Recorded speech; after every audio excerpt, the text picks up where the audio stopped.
the Vanguard Veritas. Hey, shalom, brother. Good to see you here. Brother Danubian, shalom. Okay.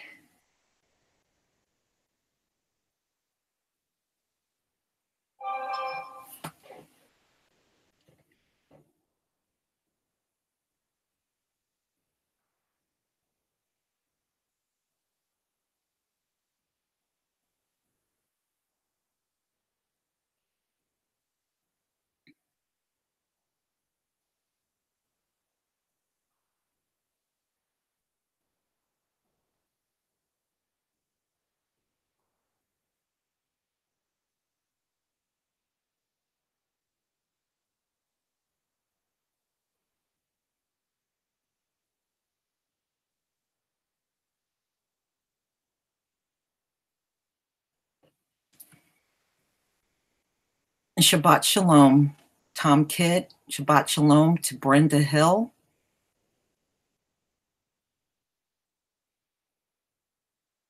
Hi, Jamal. Shabbat shalom, Jamal. Shabbat shalom, Jarvis.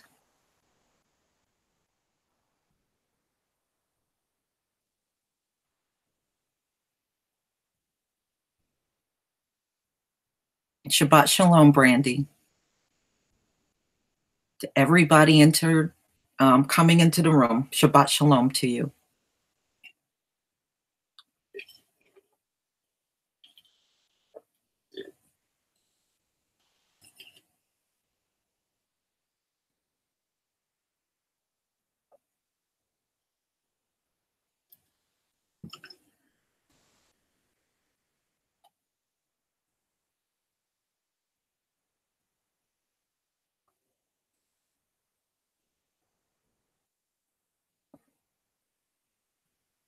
Shabbat shalom, Simra.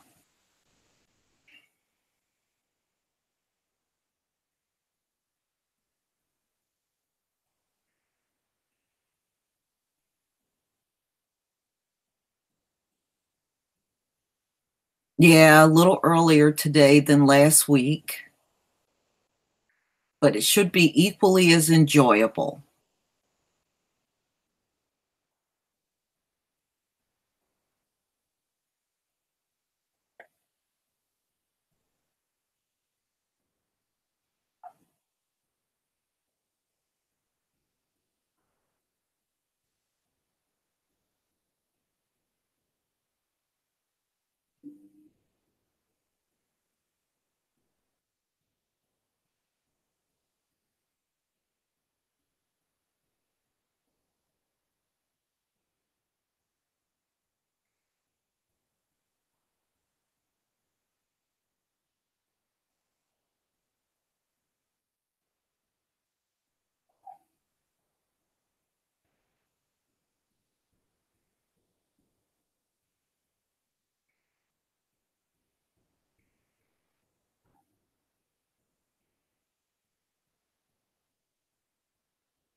Shabbat shalom, Shani Cat.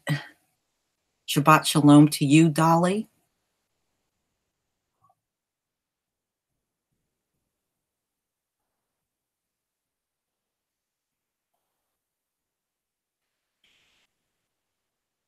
I tell you, my neighbor is out there running her mouth. She's Polish and has a very heavy accent. Every time she talks, I get an overwhelming urge to call ICE. Y'all think I should do it?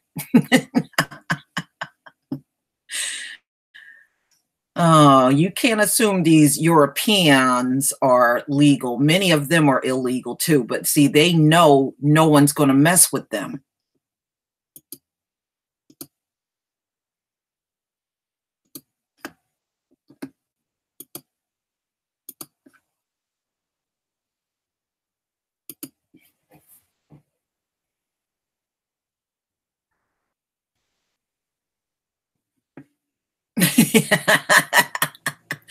Well, yes, you should. Oh boy. All right, we're gonna let a few more people get in the room. How old is she? She's in her 60s. She's not a youngster. She's not young at all, but probably been here less than 10 years. She ain't been here that long. Maybe a decade.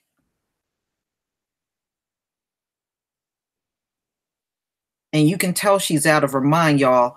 She walks outside with a negligee on in her yard. And I'm looking out there. I was like, where she think she is? She must think she's still in Poland. But yeah, she walks outside in the front yard with nothing but a negligee on, just walking around in her yard like that.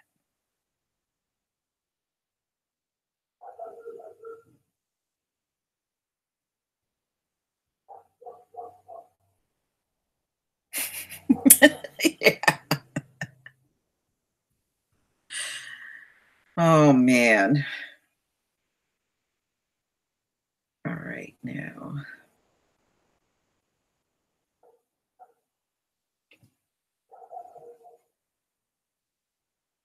I don't know if anybody's checking. Well, she's with some American dude over there with brown teeth. That's who she's with. That's what her husband is. Husband's a bald white dude with brown teeth.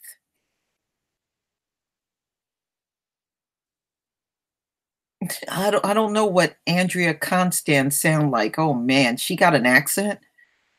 I have never sat down to even stomach an interview of that woman.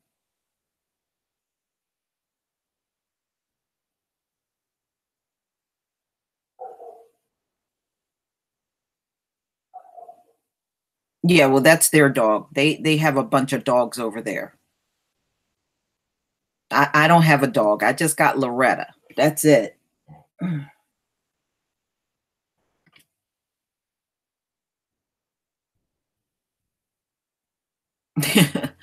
No, they have a bunch of dogs over there.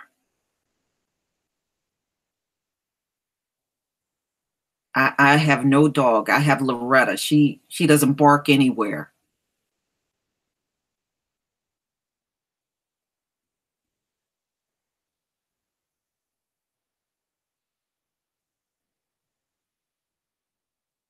Yeah, she looks like one of those mannish looking European women. Yes, she does look like, y'all know what they look like. You know what I'm talking about. Them very butch, masculine looking European women. Yeah, she looked just like that. You know what it is, y'all. The closer they live to the Caucasus Mountains, the more rough they look. If you know what I mean, the Eastern Europeans and those Russians and stuff, the closer they live to the Caucasus Mountains, they look like some beat up ass people. Yeah, well, Trump only likes women that had a lot of work done. He likes silicone women. That's the only kind he likes. They got to have a facelift, a brow lift, have to have everything done, their jaw done, their titties done, their ass done. That's the kind of women that Trump likes. He likes silicone.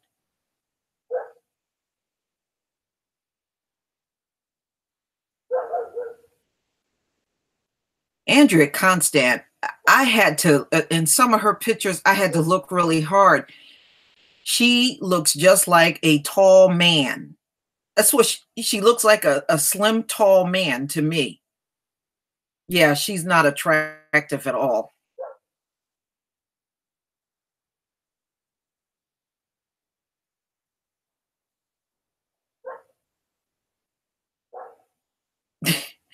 Well, you know what, Brother Danubian, you wouldn't go near them just based on the history of being around them in this nation. You don't even have to go far back. You don't even have to go back 4,000 years. Just go back a few decades and that should do it. Loretta just turned 2 years old. I got her when she was still a kitten. She just turned two.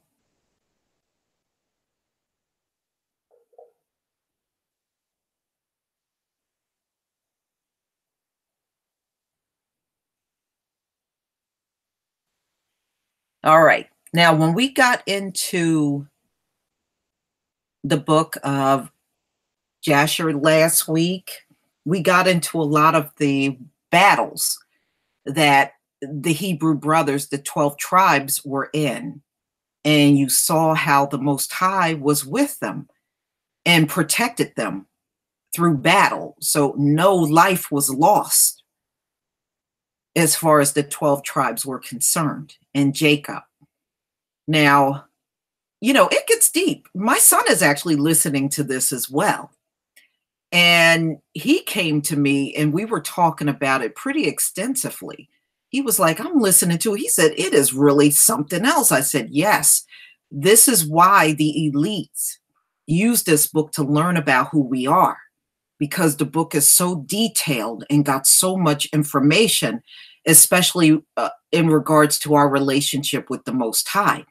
And there's a part in here where Jacob dies and he's buried in a cave, and Esau's sons come along and they're trying to get him out of the cave and move somewhere else. It's really rotten, but they didn't get him out. His sons were able to protect him, so they did not move him at all. But that's how rotten Esau's sons were.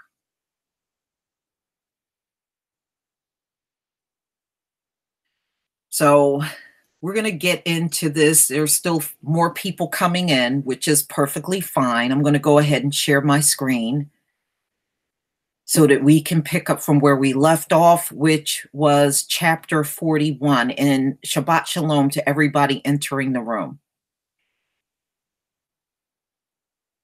Oh, that's okay. That's right. I mean, you can always go back and listen to the live stream from last week. It was really good. It was really good, especially if you hear how the brothers went into battle and nothing could touch them. They were slaughtering the hell out of the other side that they were fighting, but they could not harm them. And it was unbelievable, the protection that they received. Not only that, this just go to show you, if we all came together, the Most High would instantly be with us. And that's what our people don't understand. Yes, Jacob kills Esau. And see, our enemies know what their ending is going to be. Jacob kills Esau. And then after he was slaughtered, of course, his sons were trying to get revenge for his death. But of course, the Most High was not thinking about protecting Esau's people. So he wasn't thinking about them. He was only concerned about protecting the 12 tribes. But what this teaches us, if we came together, the Most High would not let anybody harm us. That's all he asked. If we come together, stay away from the Gentiles, and whenever we need anything, we call on him, and he will take care of everything for us. He's not going to let anybody harm us. This book shows you exactly what happens when you are as one and you're with him. He's with you. Plain and simple. Yes, Esau gets his head chopped off. Jacob kills Esau.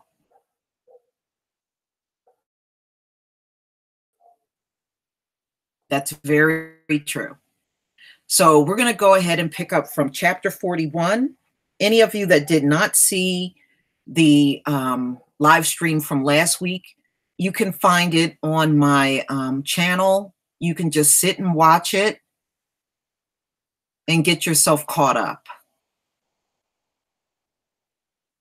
No, that's what he is showing us. If we came together, just like those brothers came together whenever they went into war, he ain't gonna let nothing happen to us.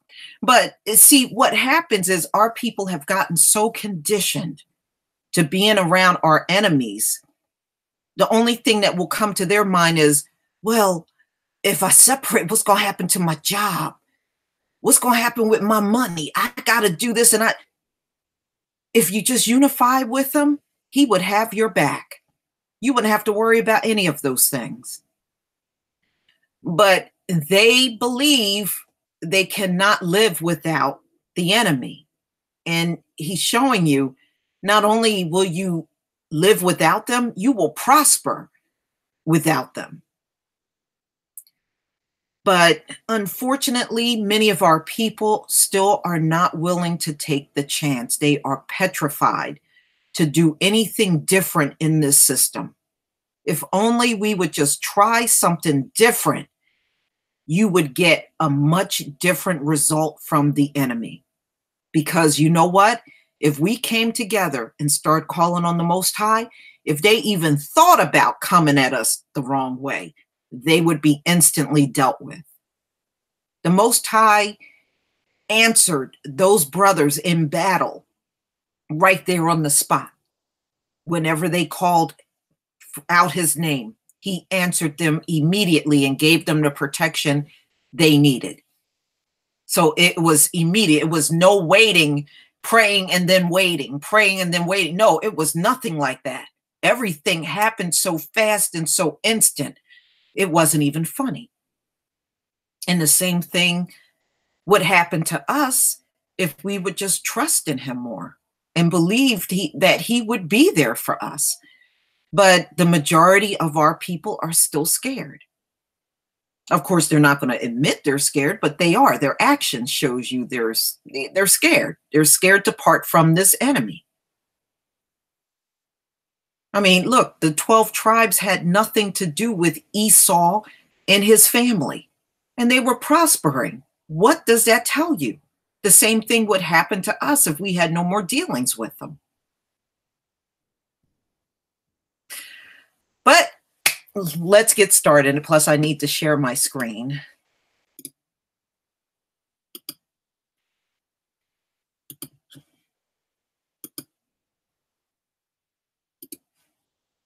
All right, let me know if you can all see my screen. Just give me a Y or give me a yes if you can see the screen and it's clear.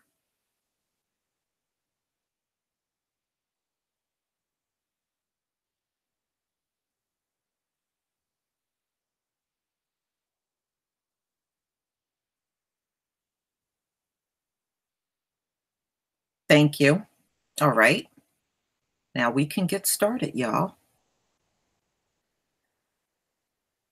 Yeah, you know, it's all exactly, Cameron. We got to trust in the Most High. And unfortunately, many of our people still don't. You know, they'll say all the words that they do trust him, but when you watch their actions, they're still clinging to the enemy.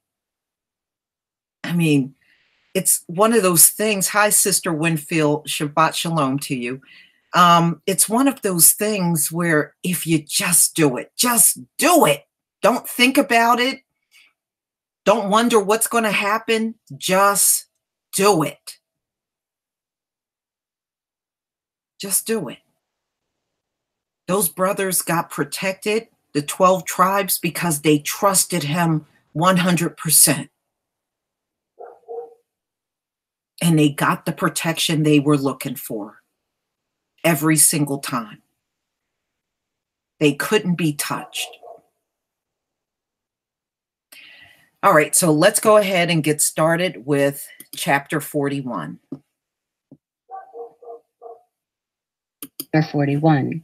And at the revolution of the year, the sons of Jacob journeyed from Shechem, and they came to Hebron, to their father Isaac, and they dwelt there. But their flocks and herds they fed daily in Shechem, for there was there in those days good and fat pasture. And Jacob and his sons and all their household dwelt in the valley of Hebron. And it was in those days, in that year, being the 106th year of the life of Jacob, in the 10th year of Jacob's coming from Paddan Aram, that Leah, the wife of Jacob, died. She was 51 years old when she died in Hebron. And Jacob and his sons buried her in the cave of the field of Machpelah, which is in Hebron, which Abraham had bought from the children of Heth for the possession of a burial place. And the sons of Jacob dwelt with their father in the valley of Hebron, and all the inhabitants of the land knew their strength, and their fame went throughout the land. And Joseph, the son of Jacob, and his brother Benjamin, the sons of Rachel, the wife of Jacob, were yet young in those days and did not go out with their brethren during their battles in all the cities of the Amorites. And when Joseph saw the strength of his brethren and their greatness, he praised them and extolled them. But he ranked himself greater than them and extolled himself above them. And Jacob, his father, also loved him more than any of his sons, for he was a son of his old age, and through his love toward him he made him a coat of many colors. And when Joseph saw that his father loved him more than his brethren, he continued to exalt himself above his brethren, and he brought unto his father evil reports concerning them. And the sons of Jacob, seeing the whole of Joseph's conduct toward them, and that their father loved him more than any of them, they hated him and could not speak peaceably to him all the days. And Joseph was 17 years old, and he was still magnifying himself above his brethren, and thought of raising himself above them. At that time he dreamed a dream, and he came unto his brothers and told them his dream. And he said unto them, I dreamed a dream, and behold, we were all binding sheaves in the field, and my sheaf rose and placed itself upon the ground, and your sheaves surrounded it and bowed down to it. And his brethren answered him and said unto him, What meaneth this dream that thou didst dream? Dost thou imagine in thy heart to reign or rule over us? And he still came and told the thing to his father Jacob. And Jacob kissed Joseph when he heard these words from his mouth, and Jacob blessed Joseph. And when the sons of Jacob saw that their father had blessed Joseph and had kissed him, and that he loved him exceedingly, they became jealous of him and hated him the more. And after this, Joseph dreamed another dream, and related the dream to his father in the presence of his brethren. And Joseph said unto his father and brethren, Behold, I have again dreamed a dream, and behold, the sun and the moon and the 11 stars bowed down to me.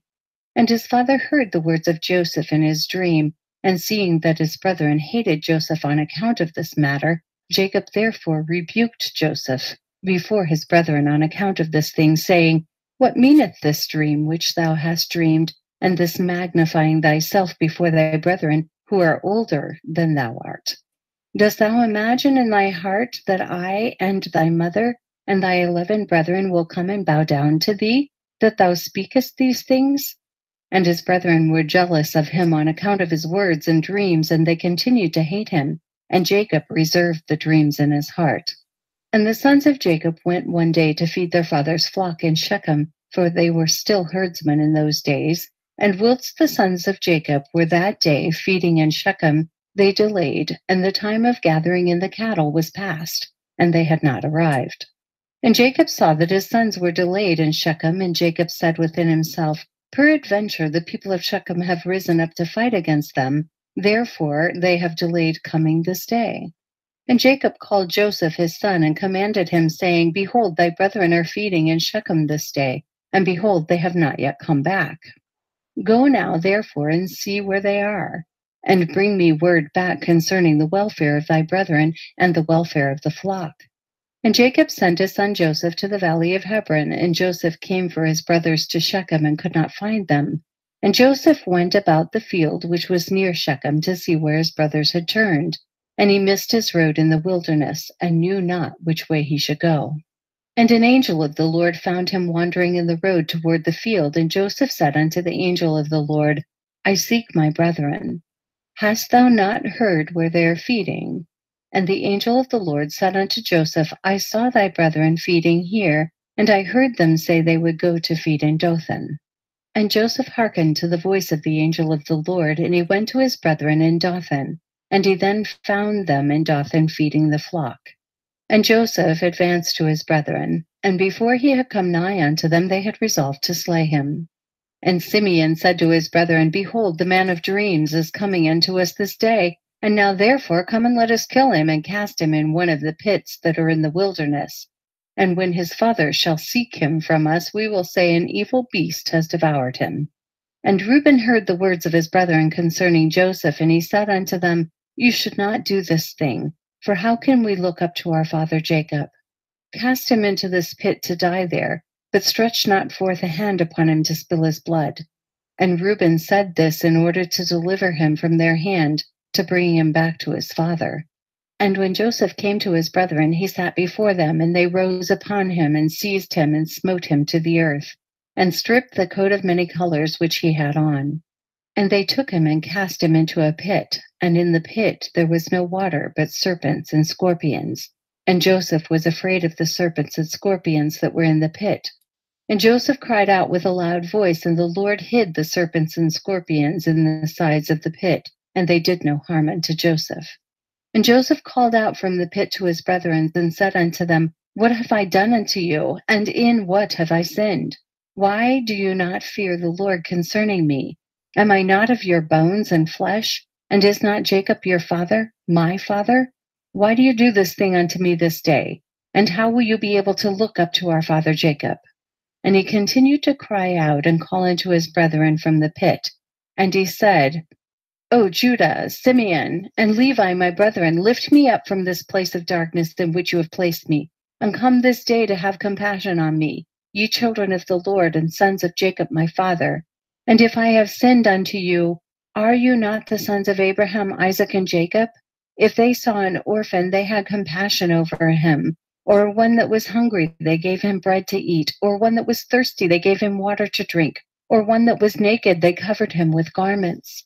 And how then will you withhold your pity from your brother? For I am of your flesh and bones. And if I have sinned unto you, surely you will do this on account of my father.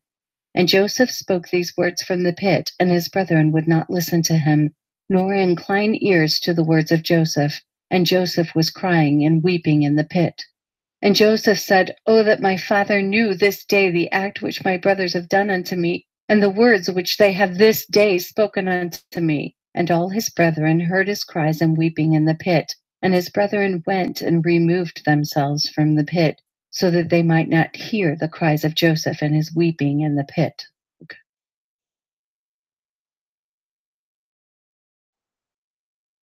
Chapter 42. And they went and sat on the opposite side, about the distance of a bowshot, and they sat there to eat bread. And whilst they were eating, they held counsel together what was to be done with him, whether to slay him or to bring him back to his father. They were holding the counsel when they lifted up their eyes and saw, and behold, there was a company of Ishmaelites coming at a distance by the road of Gilead, going down to Egypt. And Judah said unto them, What gain will it be to us if we slay our brother? Peradventure God will require him from us. This then is the counsel proposed concerning him, which you shall do unto him. Behold, this company of Ishmaelites going down to Egypt. Now therefore come, let us dispose of him to them, and let not our hand be upon him, and they will lead him along with them, and he will be lost amongst the people of the land, and we will not put him to death with our own hands. And the proposal pleased his brethren, and they did according to the word of Judah. And whilst they were discoursing about this matter, and before the company of Ishmaelites had come up to them, 7 trading men of Midian passed by them, and as they passed they were thirsty. And they lifted up their eyes and saw the pit in which Joseph was immured, and they looked, and behold, every species of bird was upon him. And these Midianites ran to the pit to drink water, for they thought that it contained water. And on coming before the pit, they heard the voice of Joseph crying and weeping in the pit. And they looked down into the pit, and they saw, and behold, there was a youth of comely appearance and well favored. And they called unto him and said, Who art thou? And who brought thee hither? And who placed thee in this pit in the wilderness? And they all assisted to raise up Joseph, and they drew him out, and brought him up from the pit, and took him, and went away on their journey, and passed by his brethren. And these said unto them, Why do you do this, to take our servant from us and to go away? Surely we placed this youth in a pit because he rebelled against us, and you come and bring him up and lead him away? Now then, give us back our servant. And the Midianites answered and said unto the sons of Jacob, Is this your servant, or does this man attend you? Peradventure you are all his servants, for he is more comely and well favored than any of you. And why do you all speak falsely unto us? Now therefore we will not listen to your words, nor attend to you, for we found the youth in the pit in the wilderness, and we took him. We will therefore go on.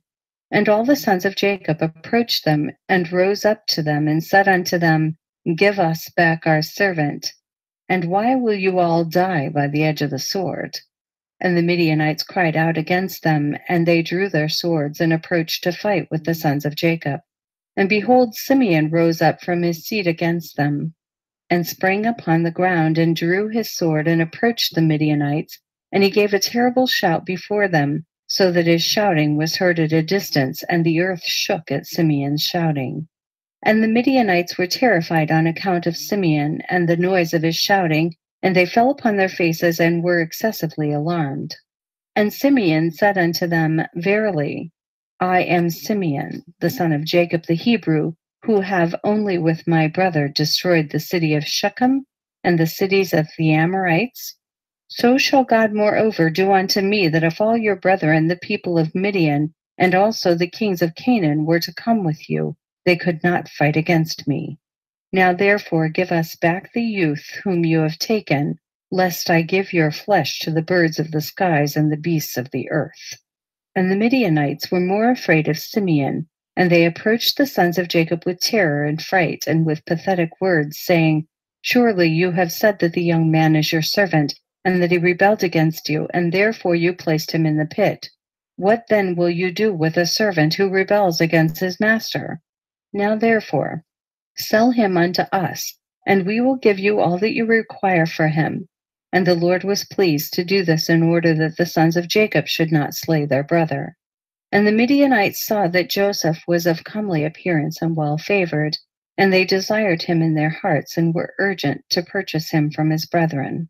And the sons of Jacob hearkened to the Midianites, and they sold their brother Joseph to them for 20 pieces of silver. And Reuben their brother was not with them. And the Midianites took Joseph and continued their journey to Gilead. And they were going along the road, and the Midianites repented of what they had done in having purchased the young man.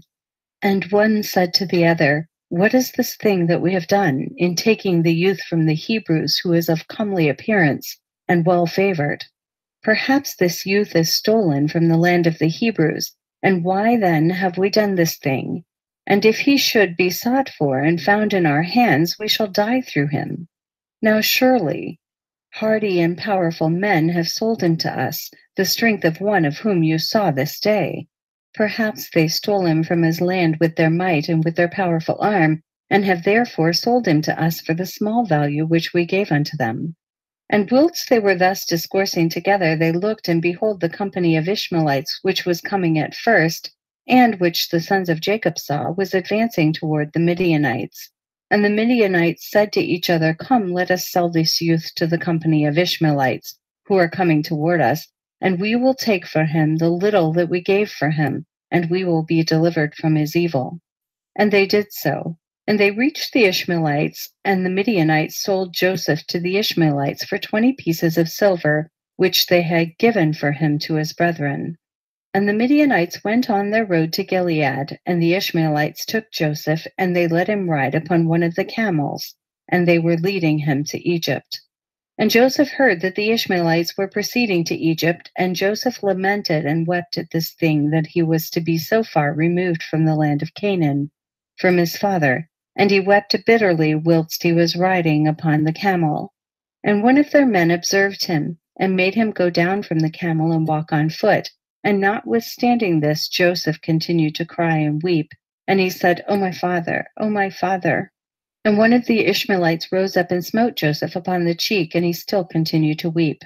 And Joseph was fatigued in the road, and was unable to proceed on account of the bitterness of his soul. And they all smote him and afflicted him in the road. And they terrified him in order that he might cease from weeping. And the Lord saw the affliction of Joseph and his trouble, and the Lord brought down upon those men darkness and confusion, and the hand of everyone that smote him became withered. And they said to each other, What is this thing that God has done to us in the road? And they knew not that this befell them on account of Joseph. And the men proceeded on the road, and they passed along the road of Ephrath, where Rachel was buried.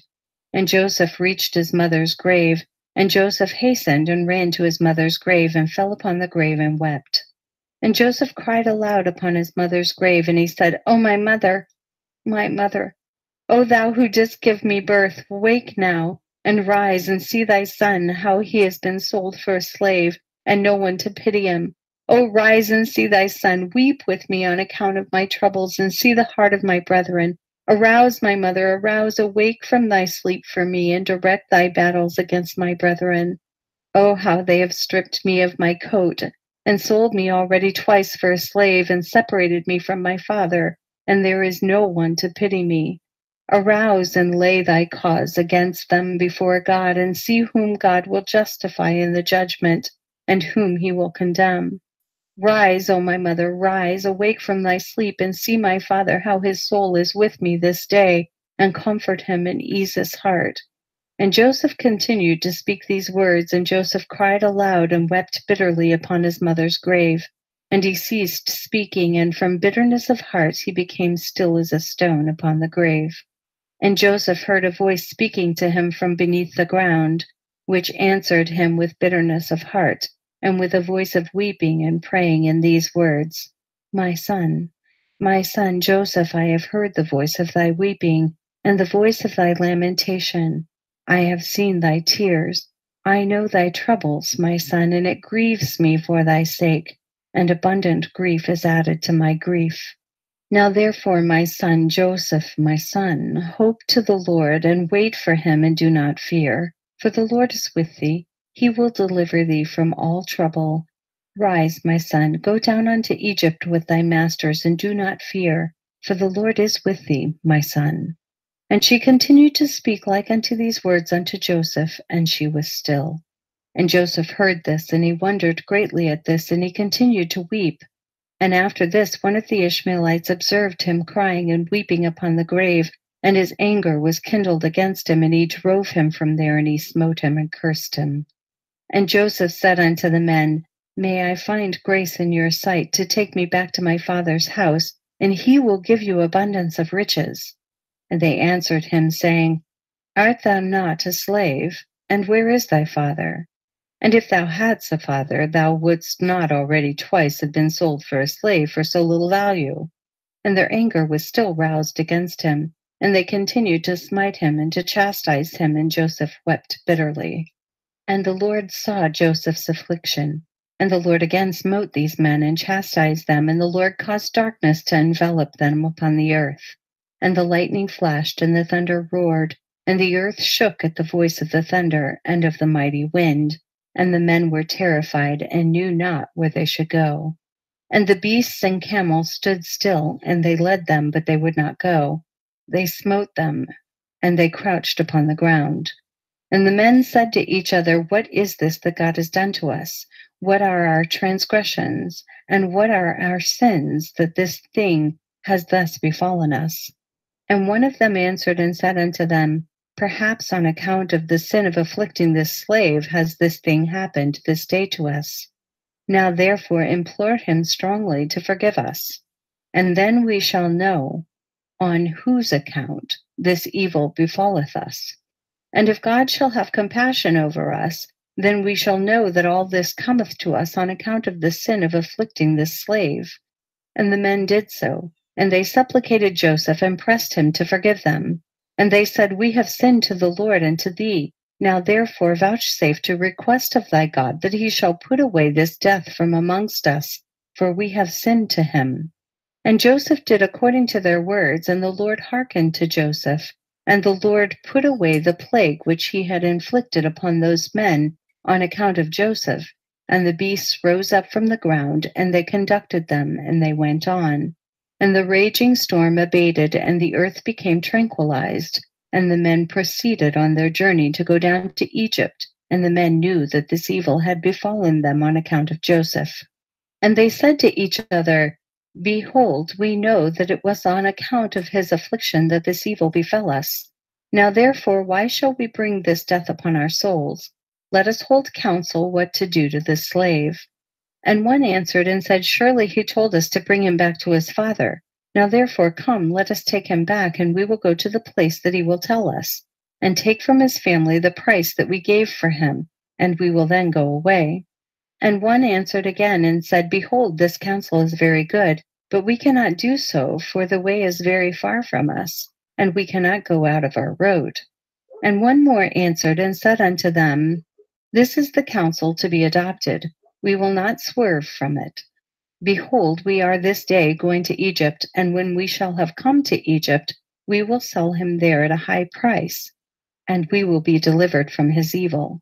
And this thing pleased the men, and they did so, and they continued their journey to Egypt with Joseph.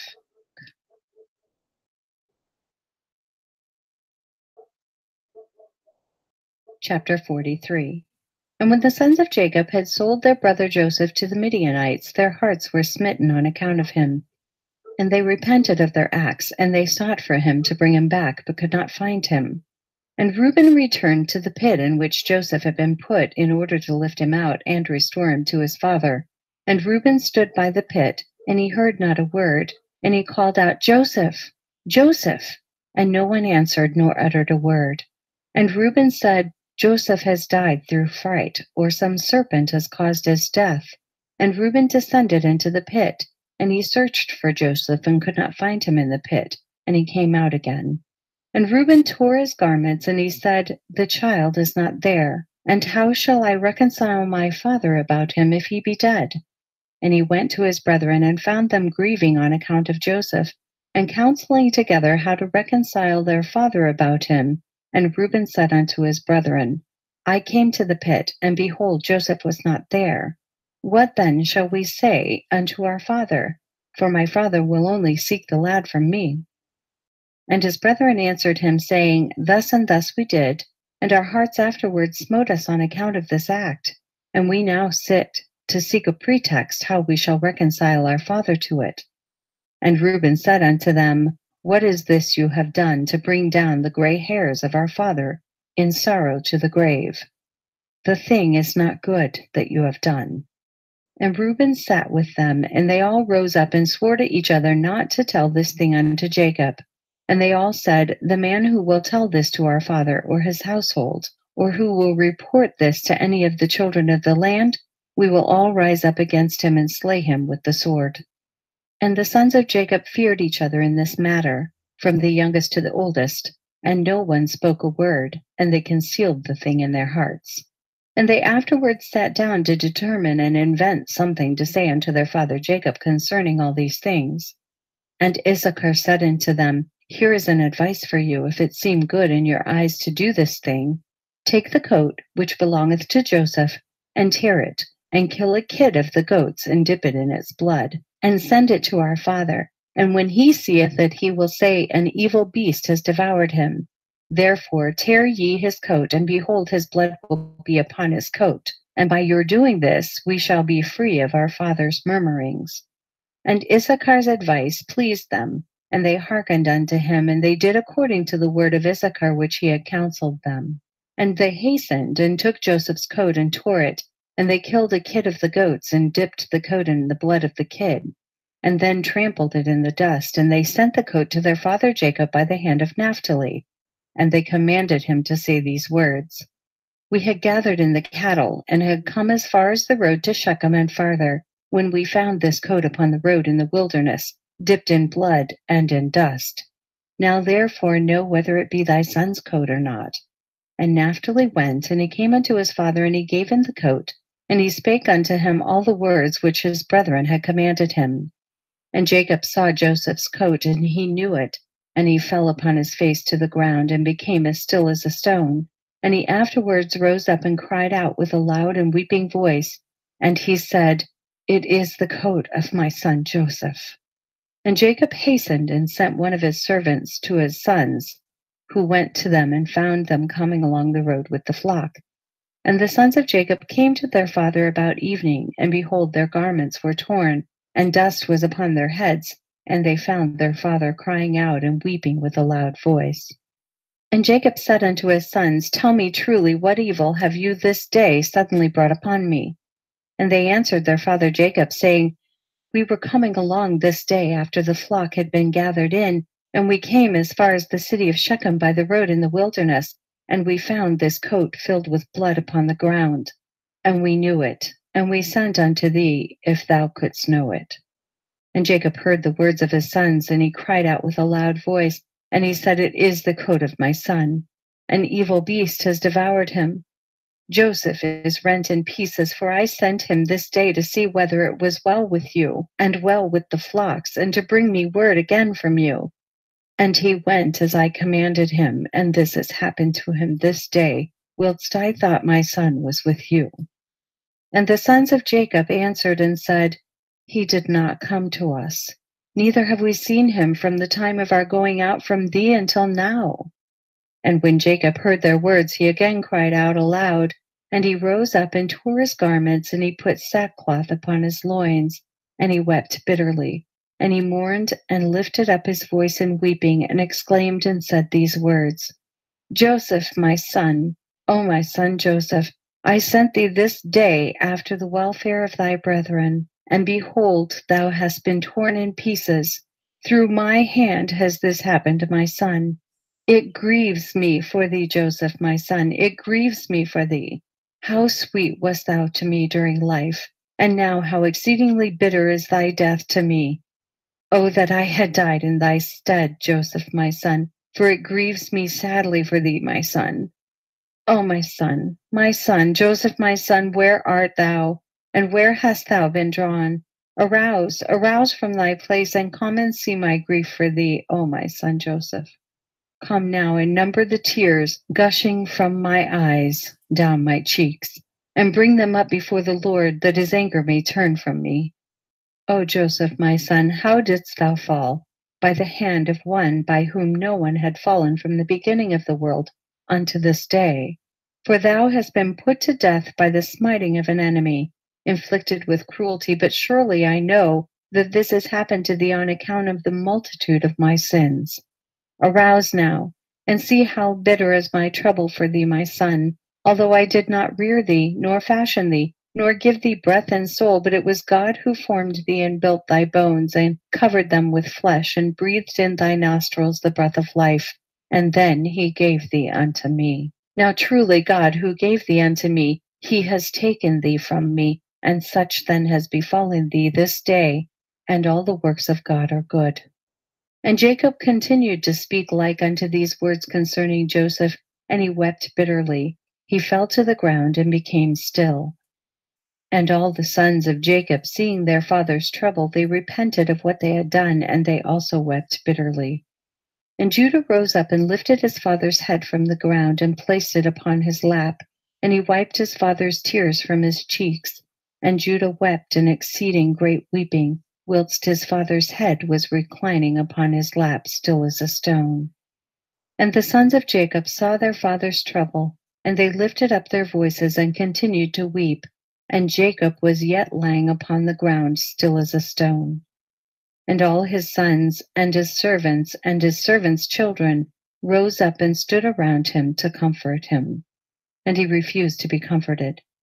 And the whole household of Jacob rose up and mourned a great mourning on account of Joseph and their father's trouble. And the intelligence reached Isaac, the son of Abraham, the father of Jacob, and he wept bitterly on account of Joseph, he and all his household. And he went from the place where he dwelt in Hebron, and his men with him, and he comforted Jacob his son, and he refused to be comforted.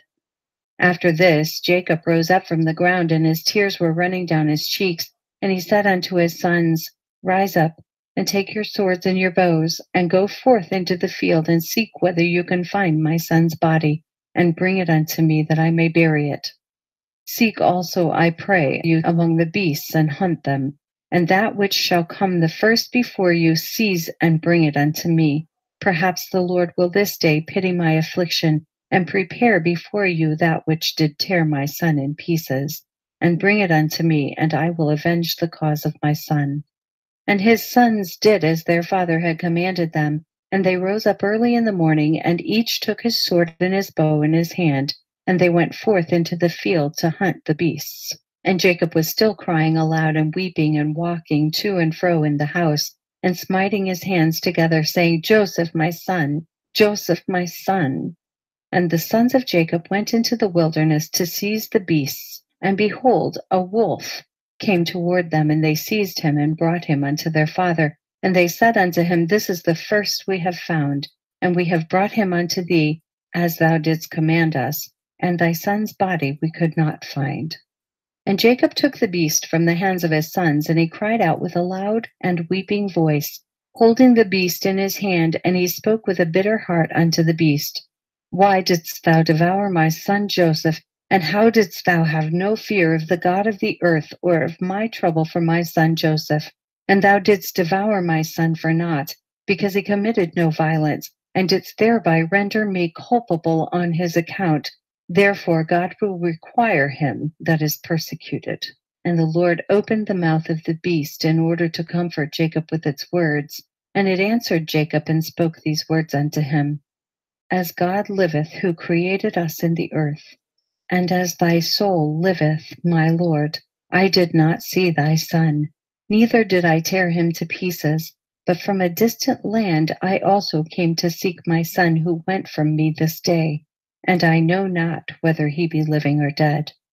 And I came this day into the field to seek my son, and your sons found me and seized me, and increased my grief, and have this day brought me before thee, and I have now spoken all my words to thee. And now therefore, O Son of Man, I am in thy hands, and do unto me this day as it seems good in thy sight. But by the life of God who created me, I did not see thy son, nor did I tear him to pieces, neither has the flesh of man entered my mouth all the days of my life. And when Jacob heard the words of the beast, he was greatly astonished, and sent forth the beast from his hand, and she went her way. And Jacob was still crying aloud and weeping for Joseph day after day, and he mourned for his son many days.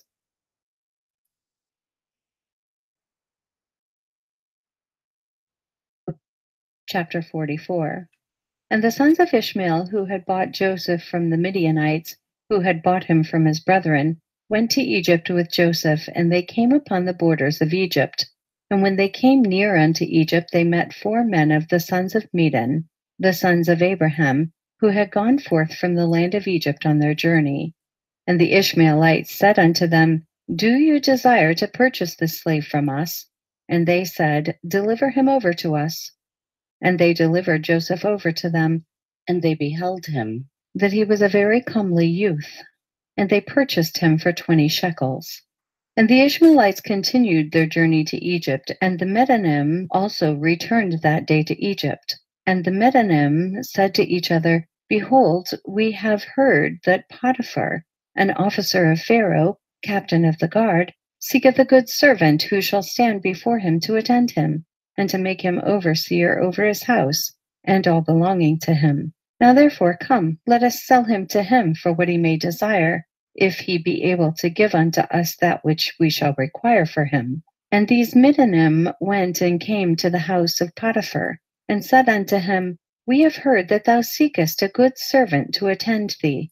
Behold, we have a servant that will please thee, if thou canst give unto us that which we may desire, and we will sell him unto thee. And Potiphar said, Bring him before me, and I will see him, and if he pleases me, I will give unto you that which you may require for him. And the Medanim went and brought Joseph and placed him before Potiphar. And he saw him, and he pleased him exceedingly. And Potiphar said unto them, Tell me what you require for this youth. And they said, 400 pieces of silver we desire for him. And Potiphar said, I will give it to you if you bring me the record of his sale to you, and will tell me his history. For perhaps he may be stolen.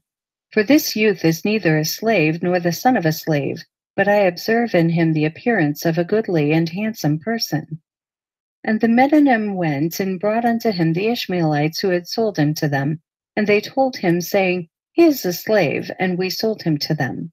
And Potiphar heard the words of the Ishmaelites in his giving the silver unto the Medanim. And the Medanim took the silver and went on their journey, and the Ishmaelites also returned home. And Potiphar took Joseph and brought him to his house, that he might serve him. And Joseph found favor in the sight of Potiphar, and he placed confidence in him, and made him overseer over his house, and all that belonged to him he delivered over into his hand. And the Lord was with Joseph, and he became a prosperous man, and the Lord blessed the house of Potiphar for the sake of Joseph. And Potiphar left all that he had in the hand of Joseph.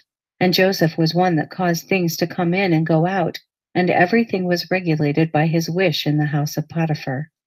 And Joseph was 18 years old, a youth with beautiful eyes and of comely appearance, and like unto him was not in the whole land of Egypt. At that time, whilst he was in his master's house, going in and out of the house and attending his master, Zelicah, his master's wife, lifted up her eyes toward Joseph, and she looked at him, and behold, he was a youth comely and well favored. And she coveted his beauty in her heart, and her soul was fixed upon Joseph, and she enticed him day after day. And Zelicah persuaded Joseph daily, but Joseph did not lift up his eyes to behold his master's wife. And Zelicah said unto him, How goodly are thy appearance and form! Truly I have looked at all the slaves, and have not seen so beautiful a slave as thou art. And Joseph said unto her, Surely he who created me in my mother's womb created all mankind. And she said unto him, How beautiful are thine eyes, with which thou hast dazzled all the inhabitants of Egypt, men and women. And he said unto her, How beautiful they are whilst we are alive!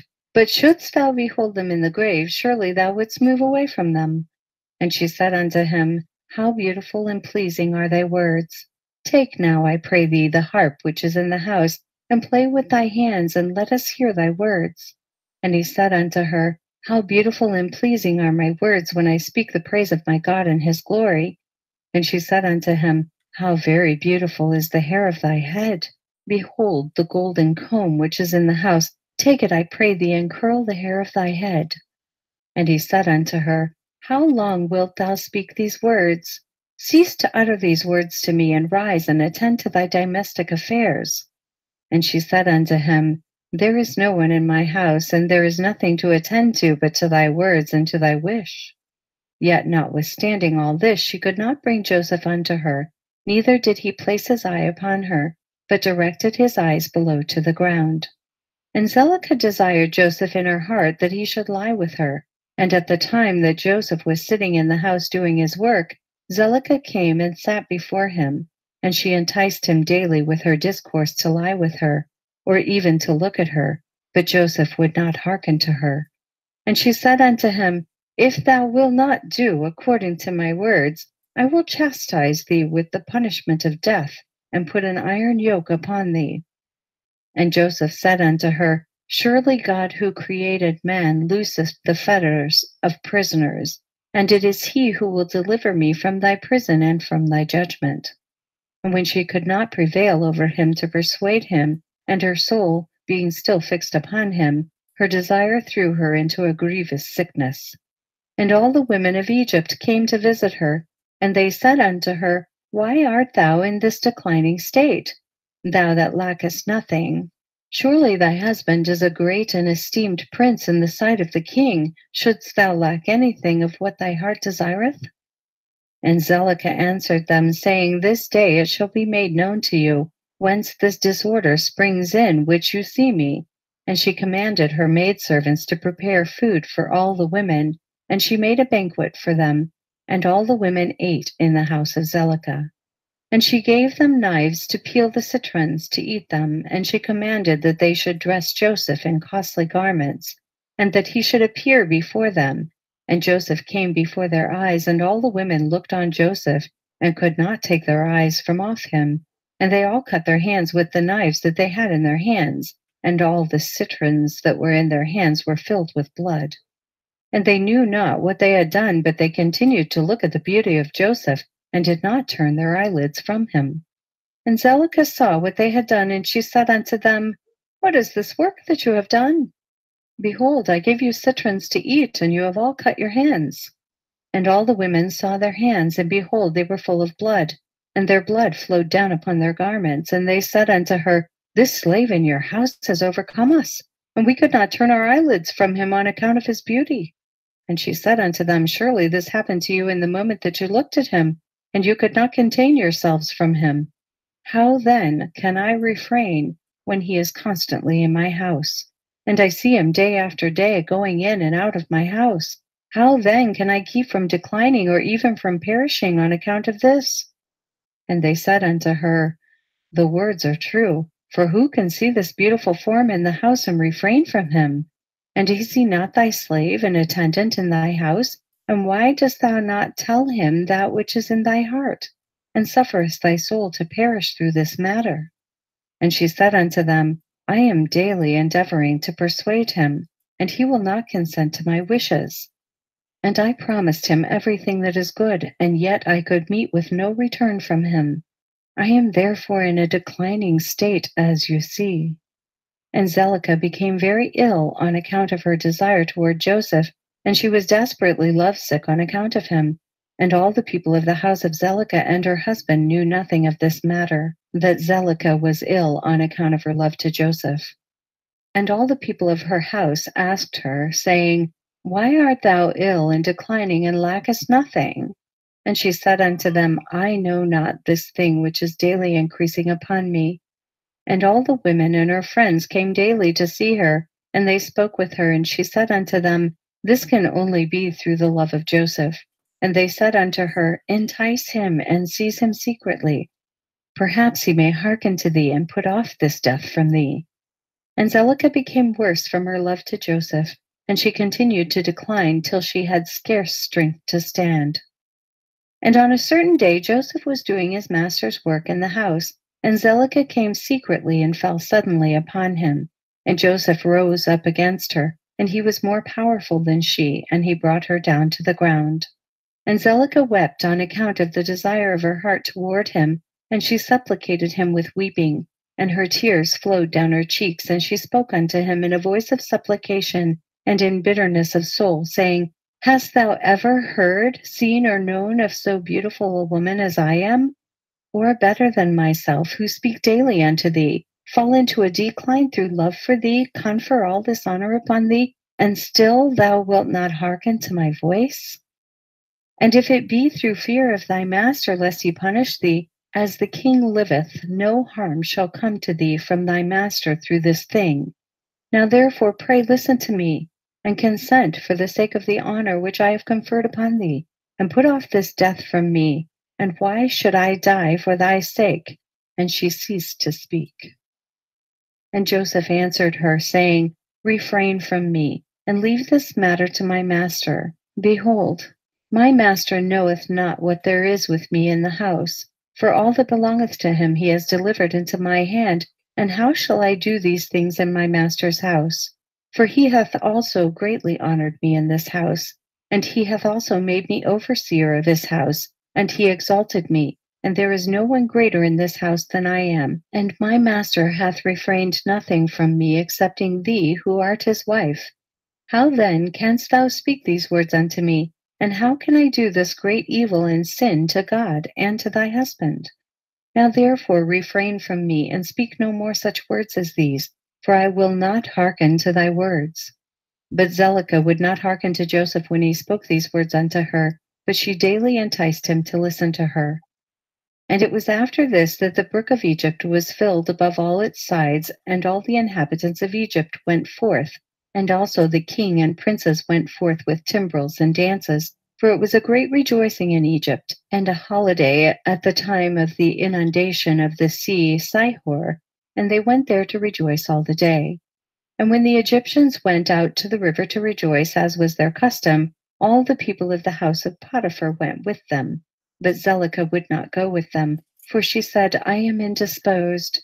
And she remained alone in the house, and no other person was with her in the house.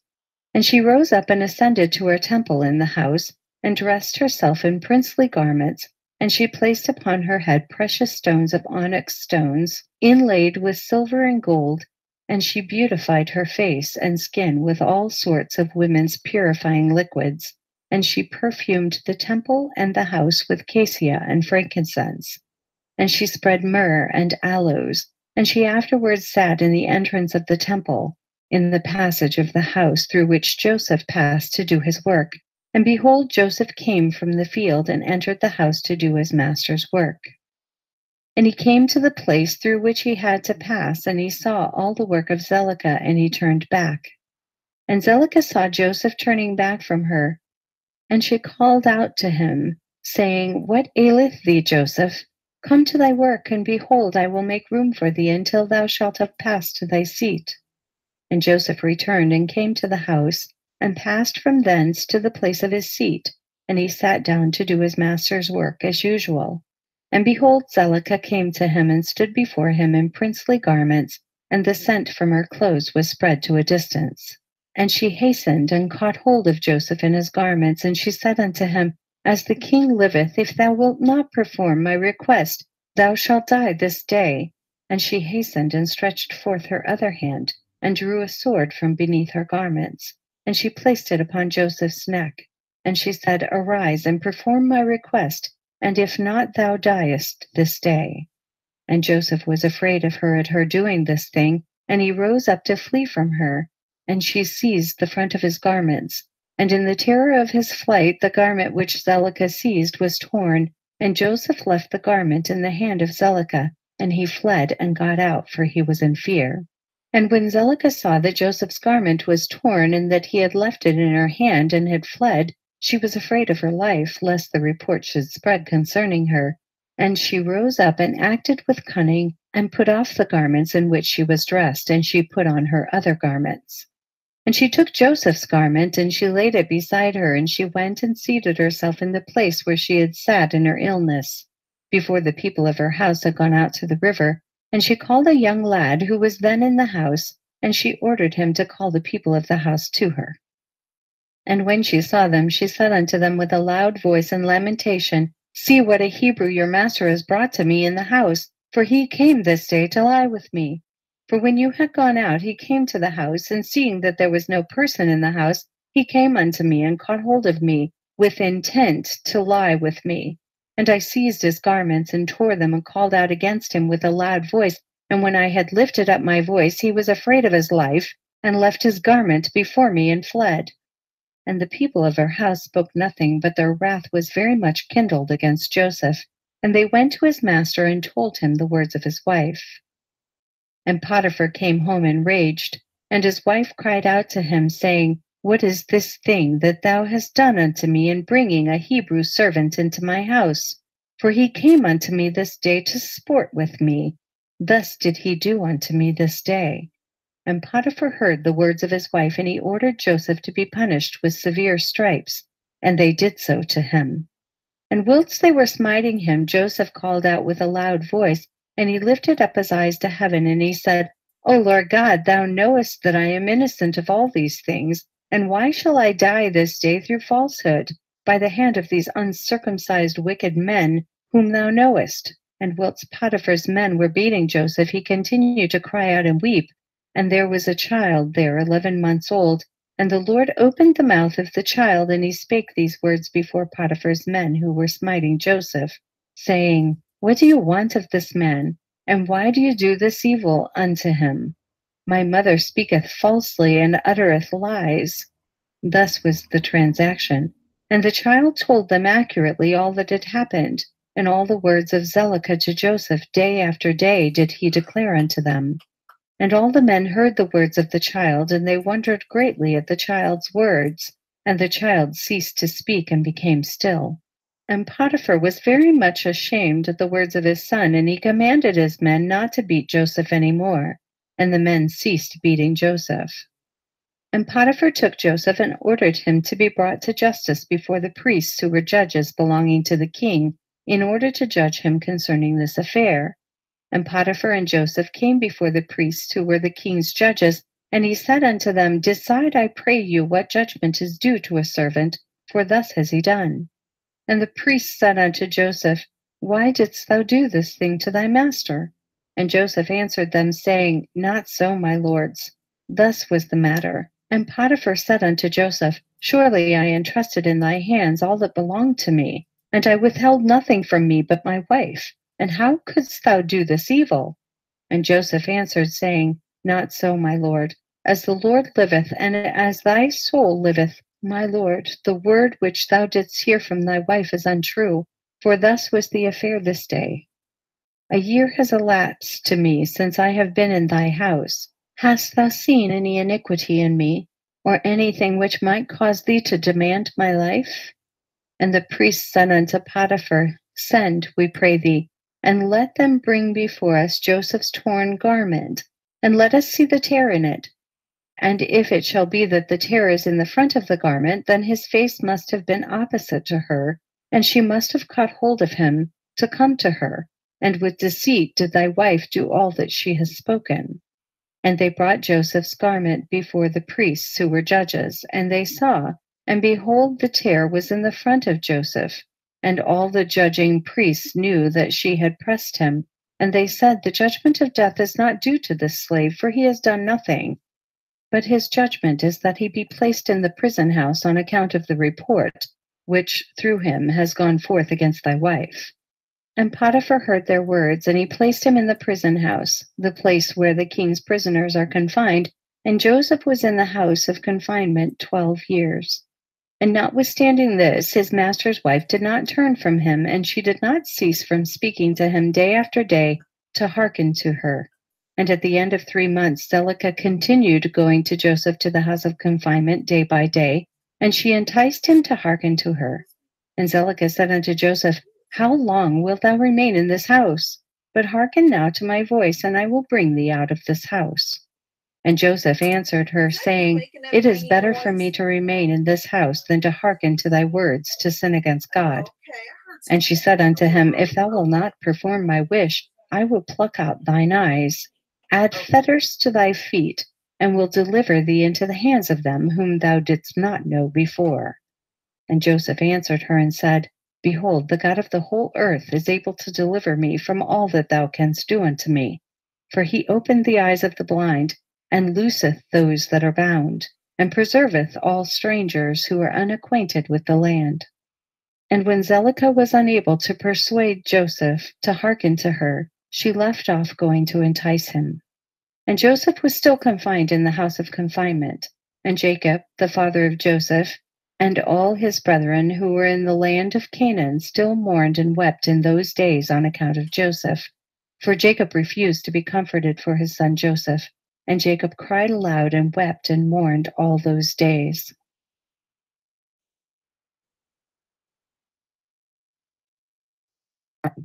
Chapter 45. And it was at that time in that year, which is the year of Joseph's going down to Egypt after his brothers had sold him, that Reuben the son of Jacob went to Timnah, and took unto him for a wife Eliuram, the daughter of Avi the Canaanite, and he came to her. And Eliuram the wife of Reuben conceived and bare him Hanok, Palu, Chetzron, and Carmi, 4 sons. And Simeon his brother took his sister Dinah for a wife, and she bare unto him Memuel, Yamin, Ohad, Yakhin, and Zochar, 5 sons. And he afterward came to Bunah, the Canaanitish woman, the same is Bunah whom Simeon took captive from the city of Shechem. And Bunah was before Dinah, and attended upon her. And Simeon came to her, and she bare unto him Saul. And Judah went at that time to Adullam, and he came to a man of Adullam, and his name was Hira. And Judah saw there the daughter of a man from Canaan, and her name was Aliath, the daughter of Shua. And he took her, and came to her. And Aliath bare unto Judah Onan, and Shiloh, 3 sons. And Levi and Issachar went to the land of the east, and they took unto themselves for wives the daughters of Jobab the son of Yoktan, the son of Eber. And Jobab the son of Yoktan had 2 daughters. The name of the elder was Adinah, and the name of the younger was Aridah. And Levi took Adinah, and Issachar took Aridah. And they came to the land of Canaan, to their father's house. And Adinah bare unto Levi Gershon, Kehath, and Merari, 3 sons. And Aridah bare unto Issachar Tola, Puvah, Job, and Shomron, 4 sons. And Dan went to the land of Moab, and took for a wife Aphlalith, the daughter of Chamudan, the Moabite, and he brought her to the land of Canaan. And Aphlalith was barren. She had no offspring, and God afterward remembered Aphlalith, the wife of Dan, and she conceived and bare a son, and she called his name Chushim. And Gad and Naphtali went to Haran, and took from thence the daughters of Amuram, the son of Uz, the son of Nahor, for wives. And these are the names of the daughters of Amuram: The name of the elder was Merima, and the name of the younger was Uzith. And Naphtali took Merima, and Gad took Uzith, and brought them to the land of Canaan to their father's house. And Merima bore unto Naphtali Yachzeel, Gunai, Jazer, and Shalem, 4 sons. And Uzith bare unto Gad Ziphion, Shagi, Shunai, Esbon, Eri, Orodai, and Orali, 7 sons. And Asher went forth and took Adon, the daughter of Aphlal, the son of Hadad, the son of Ishmael, for a wife, and he brought her to the land of Canaan. And Adon, the wife of Asher, died in those days. She had no offspring. And it was after the death of Adon that Asher went to the other side of the river and took for a wife Hadurah, the daughter of Abimael, the son of Eber, the son of Shem. And the young woman was of a comely appearance, and a woman of sense. And she had been the wife of Malchiel, the son of Elam, the son of Shem. And Hadurah bare a daughter unto Malchiel, and he called her name Sirach, and Malchiel died after this. And Hadurah went and remained in her father's house. And after the death of the wife of Asher, he went and took Hadurah for a wife, and brought her to the land of Canaan. And Sirach, her daughter, he also brought with them, and she was 3 years old. And the damsel was brought up in Jacob's house. And the damsel was of comely appearance, and she went in the sanctified ways of the children of Jacob. She lacked nothing, and the Lord gave her wisdom and understanding. And Hadurah, the wife of Asher, conceived, and bare unto him Yimnah, Yishva, Yishvi, and Beriah, 4 sons. And Zebulun went to Midian, and took for a wife Merishah, the daughter of Molad, the son of Abida, the son of Midian, and brought her to the land of Canaan. And Merishah bare unto Zebulun Serad, Elon, and Yachleel, 3 sons. And Jacob sent to Aram, to the son of Yoba, the son of Terah, and he took for his son Benjamin Michaliah, the daughter of Aram, and she came to the land of Canaan to the house of Jacob. And Benjamin was 10 years old when he took Michaliah, the daughter of Aram, for a wife. And Michaliah conceived and bare unto Benjamin Bela, Becher, Ashbel, Gera, and Naaman, 5 sons. And Benjamin went afterward and took for a wife Arabeth, the daughter of Shamron, the son of Abraham, in addition to his first wife, and he was 18 years old. And Arabeth bare unto Benjamin Achi, Vash, Mupim, Shupim, and Ord, 5 sons. And in those days Judah went to the house of Shem, and took Tamar, the daughter of Elam, the son of Shem, for a wife for his firstborn Er. And Er came to his wife Tamar, and she became his wife.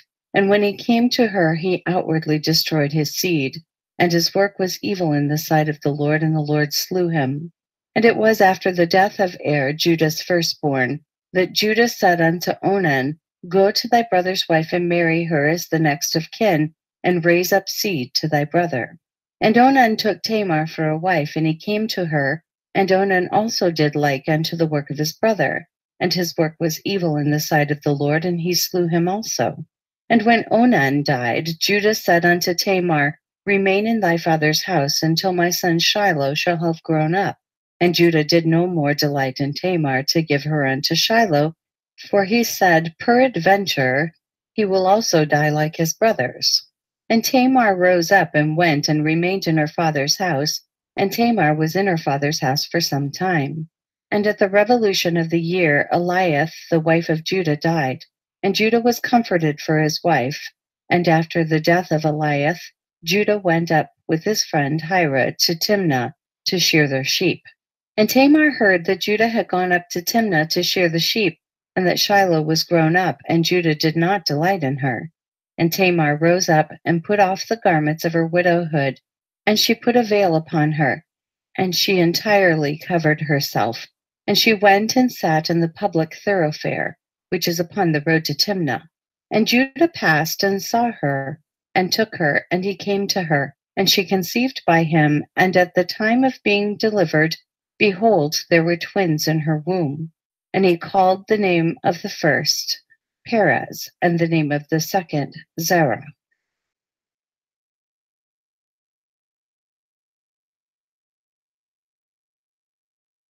Chapter 46. In those days, Joseph was still confined in the prison house in the land of Egypt. At that time, the attendants of Pharaoh were standing before him, the chief of the butlers and the chief of the bakers, which belonged to the king of Egypt. And the butler took wine and placed it before the king to drink, and the baker placed bread before the king to eat. And the king drank of the wine and ate of the bread, he and his servants and ministers that ate at the king's table. And whilst they were eating and drinking, the butler and the baker remained there. And Pharaoh's ministers found many flies in the wine which the butler had brought, and stones of niter were found in the baker's bread. And the captain of the guard placed Joseph as an attendant on Pharaoh's officers. And Pharaoh's officers were in confinement for 1 year. And at the end of the year they both dreamed dreams in one night, in the place of confinement where they were.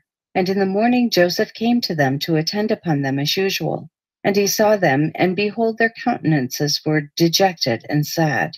And Joseph asked them, Why are your countenances sad and dejected this day? And they said unto him, We dreamed a dream, and there is no one to interpret it. And Joseph said unto them, Relate, I pray you, your dream unto me, and God shall give you an answer of peace as you desire. And the butler related his dream unto Joseph. And he said, I saw in my dream, and behold, a large vine was before me. And upon that vine I saw 3 branches, and the vine speedily blossomed and reached a great height, and its clusters were ripened and became grapes. And I took the grapes and pressed them in a cup and placed it in Pharaoh's hand, and he drank. And Joseph said unto him, The 3 branches that were upon the vine are 3 days. Yet within 3 days the king will order thee to be brought out, and he will restore thee to thy office.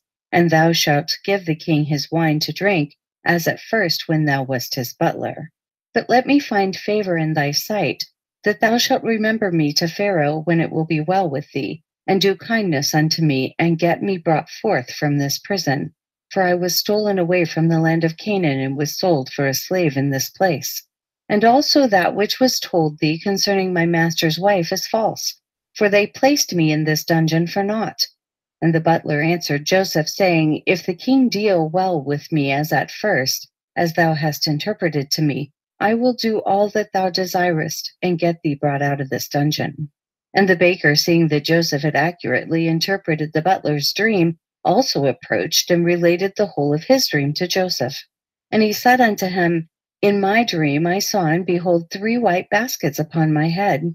And I looked, and behold, there were in the uppermost basket all manner of baked meats for Pharaoh. And behold, the birds were eating them from off my head. And Joseph said unto him, The 3 baskets which thou didst see are 3 days. Yet within 3 days Pharaoh will take off thy head, and will hang thee upon a tree. And the birds will eat thy flesh from off thee, as thou sawest in thy dream. In those days the queen was about to be delivered, and upon that day she bare a son unto the king of Egypt, and they proclaimed that the king had gotten his firstborn son. And all the people of Egypt, together with the officers and servants of Pharaoh, rejoiced greatly. And upon the 3rd day of his birth, Pharaoh made a feast for his officers and servants, for the hosts of the land of Zor and of the land of Egypt.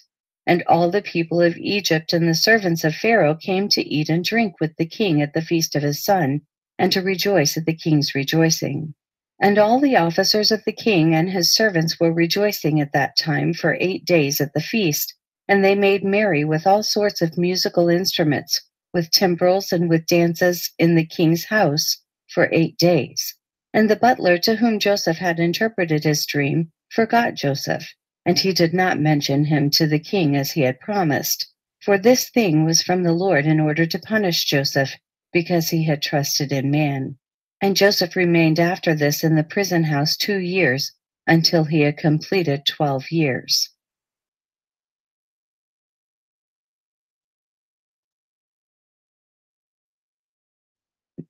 Chapter 47. And Isaac, the son of Abraham, was still living in those days in the land of Canaan. He was very aged, 180 years old, and Esau, his son, the brother of Jacob, was in the land of Edom, and he and his sons had possessions in it amongst the children of Seir. And Esau heard that his father's time was drawing nigh to die, and he and his sons and household came unto the land of Canaan, unto his father's house. And Jacob and his sons went forth from the place where they dwelt in Hebron, and they all came to their father Isaac, and they found Esau and his sons in the tent. And Jacob and his sons sat before his father Isaac, and Jacob was still mourning for his son Joseph. And Isaac said unto Jacob, Bring me hither thy sons, and I will bless them. And Jacob brought his 11 children before his father Isaac. And Isaac placed his hands upon all the sons of Jacob, and he took hold of them and embraced them and kissed them one by one. And Isaac blessed them on that day, and he said unto them, May the God of your fathers bless you, and increase your seed like the stars of heaven for number. And Isaac also blessed the sons of Esau, saying, May God cause you to be a dread and a terror to all that will behold you, and to all your enemies. And Isaac called Jacob and his sons, and they all came and sat before Isaac. And Isaac said unto Jacob, The Lord God of the whole earth said unto me, Unto thy seed will I give this land for an inheritance, if thy children keep my statutes and my ways, and I will perform unto them the oath which I swore unto thy father Abraham. Now therefore, my son, teach thy children and thy children's children to fear the Lord, and to go in the good way which will please the Lord thy God. For if you keep the ways of the Lord and his statutes, the Lord will also keep unto you his covenant with Abraham, and will do well with you and your seed all the days. And when Isaac had finished commanding Jacob and his children, he gave up the ghost and died, and was gathered unto his people. And Jacob and Esau fell upon the face of their father Isaac, and they wept. And Isaac was 180 years old when he died in the land of Canaan, in Hebron. And his sons carried him to the cave of Machpelah, which Abraham had bought from the children of Heth, for a possession of a burial place. And all the kings of the land of Canaan went with Jacob and Esau to bury Isaac. And all the kings of Canaan showed Isaac great honor at his death. And the sons of Jacob and the sons of Esau went barefoot round about, walking and lamenting until they reached Kiriath Arba. And Jacob and Esau buried their father Isaac in the cave of Machpelah, which is in Kiriath Arba in Hebron, and they buried him with very great honor, as at the funeral of kings. And Jacob and his sons, and Esau and his sons, and all the kings of Canaan made a great and heavy mourning, and they buried him and mourned for him many days. And at the death of Isaac he left his cattle and his possessions and all belonging to him to his sons. And Esau said unto Jacob, Behold, I pray thee, all that our father has left, we will divide it in 2 parts, and I will have the choice. And Jacob said, We will do so. And Jacob took all that Isaac had left in the land of Canaan, the cattle and the property, and he placed them in 2 parts before Esau and his sons. And he said unto Esau, Behold, all this is before thee. Choose thou unto thyself the half which thou wilt take. And Jacob said unto Esau, Hear thou, I pray thee, what I will speak unto thee, saying, The Lord God of heaven and earth spoke unto our fathers Abraham and Isaac, saying, Unto thy seed will I give this land for an inheritance forever. Now therefore all that our father has left is before thee, and behold, all the land is before thee. Choose thou from them what thou desirest. If thou desirest the whole land, take it for thee and thy children forever, and I will take this riches. And if thou desirest the riches, take it unto thee, and I will take this land for me and for my children to inherit it forever. And Nebaioth, the son of Ishmael, was then in the land with his children. And Esau went on that day and consulted with him, saying, Thus has Jacob spoken unto me, and thus has he answered me. Now give thy advice, and we will hear. And Nebaioth said, What is this that Jacob has spoken unto thee? Behold, all the children of Canaan are dwelling securely in their land, and Jacob saith he will inherit with his seed all the days. Go now, therefore, and take all thy father's riches, and leave Jacob thy brother in the land as he has spoken. And Esau rose up and returned to Jacob, and did all that Nebaioth the son of Ishmael had advised. And Esau took all the riches that Isaac had left, the souls, the beasts, the cattle, and the property, and all the riches. He gave nothing to his brother Jacob. And Jacob took all the land of Canaan from the brook of Egypt unto the river Euphrates, and he took it for an everlasting possession. and for his children, and for his seed after him forever. Jacob also took from his brother Esau the cave of Machpelah, which is in Hebron, which Abraham had bought from Ephron for a possession of a burial place for him and his seed forever. And Jacob wrote all these things in the book of purchase, and he signed it, and he testified all this with 4 faithful witnesses. And these are the words which Jacob wrote in the book, saying, the land of Canaan and all the cities of the Hittites, the Hivites, the Jebusites, the Amorites, the Perizzites, and the Girgashites, all the 7 nations from the rivers of Egypt unto the river Euphrates, and the city of Hebron, Kiriath Arba, and the cave which is in it. The whole did Jacob buy from his brother Esau for value, for a possession, and for an inheritance for his seed after him forever. And Jacob took the book of purchase and the signature, the command and the statutes and the revealed book, and he placed them in an earthen vessel in order that they should remain for a long time, and he delivered them into the hands of his children.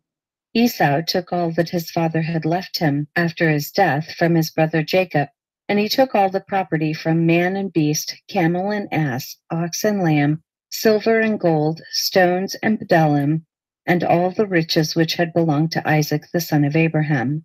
There was nothing left which Esau did not take unto himself from all that Isaac had left after his death. And Esau took all this, and he and his children went home to the land of Seir the Horite, away from his brother Jacob and his children. And Esau had possessions amongst the children of Seir, and Esau returned not to the land of Canaan from that day forward. And the whole land of Canaan became an inheritance to the children of Israel for an everlasting inheritance. And Esau with all his children inherited the mountain of Seir.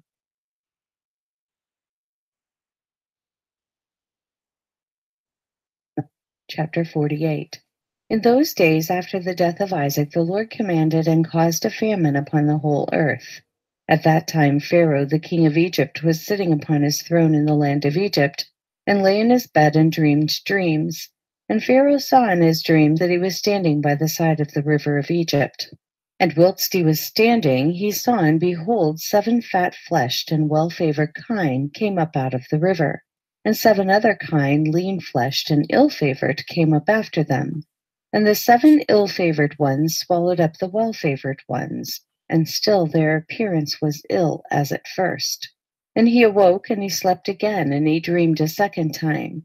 And he saw, and behold, 7 ears of corn came upon one stalk, rank and good, and 7 thin ears, blasted with the east wind, sprang up after them. And the thin ears swallowed up the full ones, and Pharaoh awoke out of his dream. And in the morning the king remembered his dreams, and his spirit was sadly troubled on account of his dreams. And the king hastened and sent and called for all the magicians of Egypt and the wise men, and they came and stood before Pharaoh.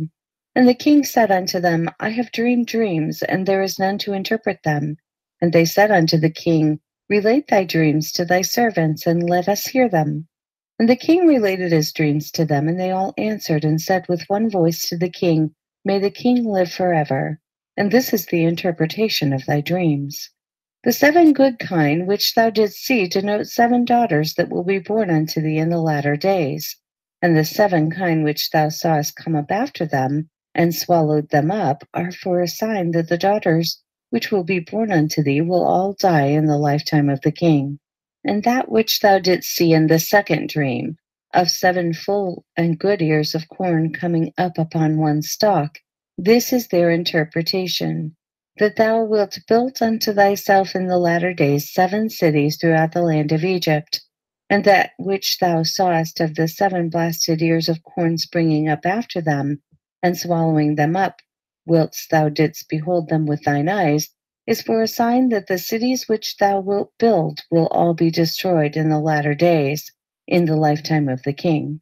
And when they spoke these words, the king did not incline his ear to their words, neither did he fix his heart upon them, for the king knew in his wisdom that they did not give a proper interpretation of the dreams.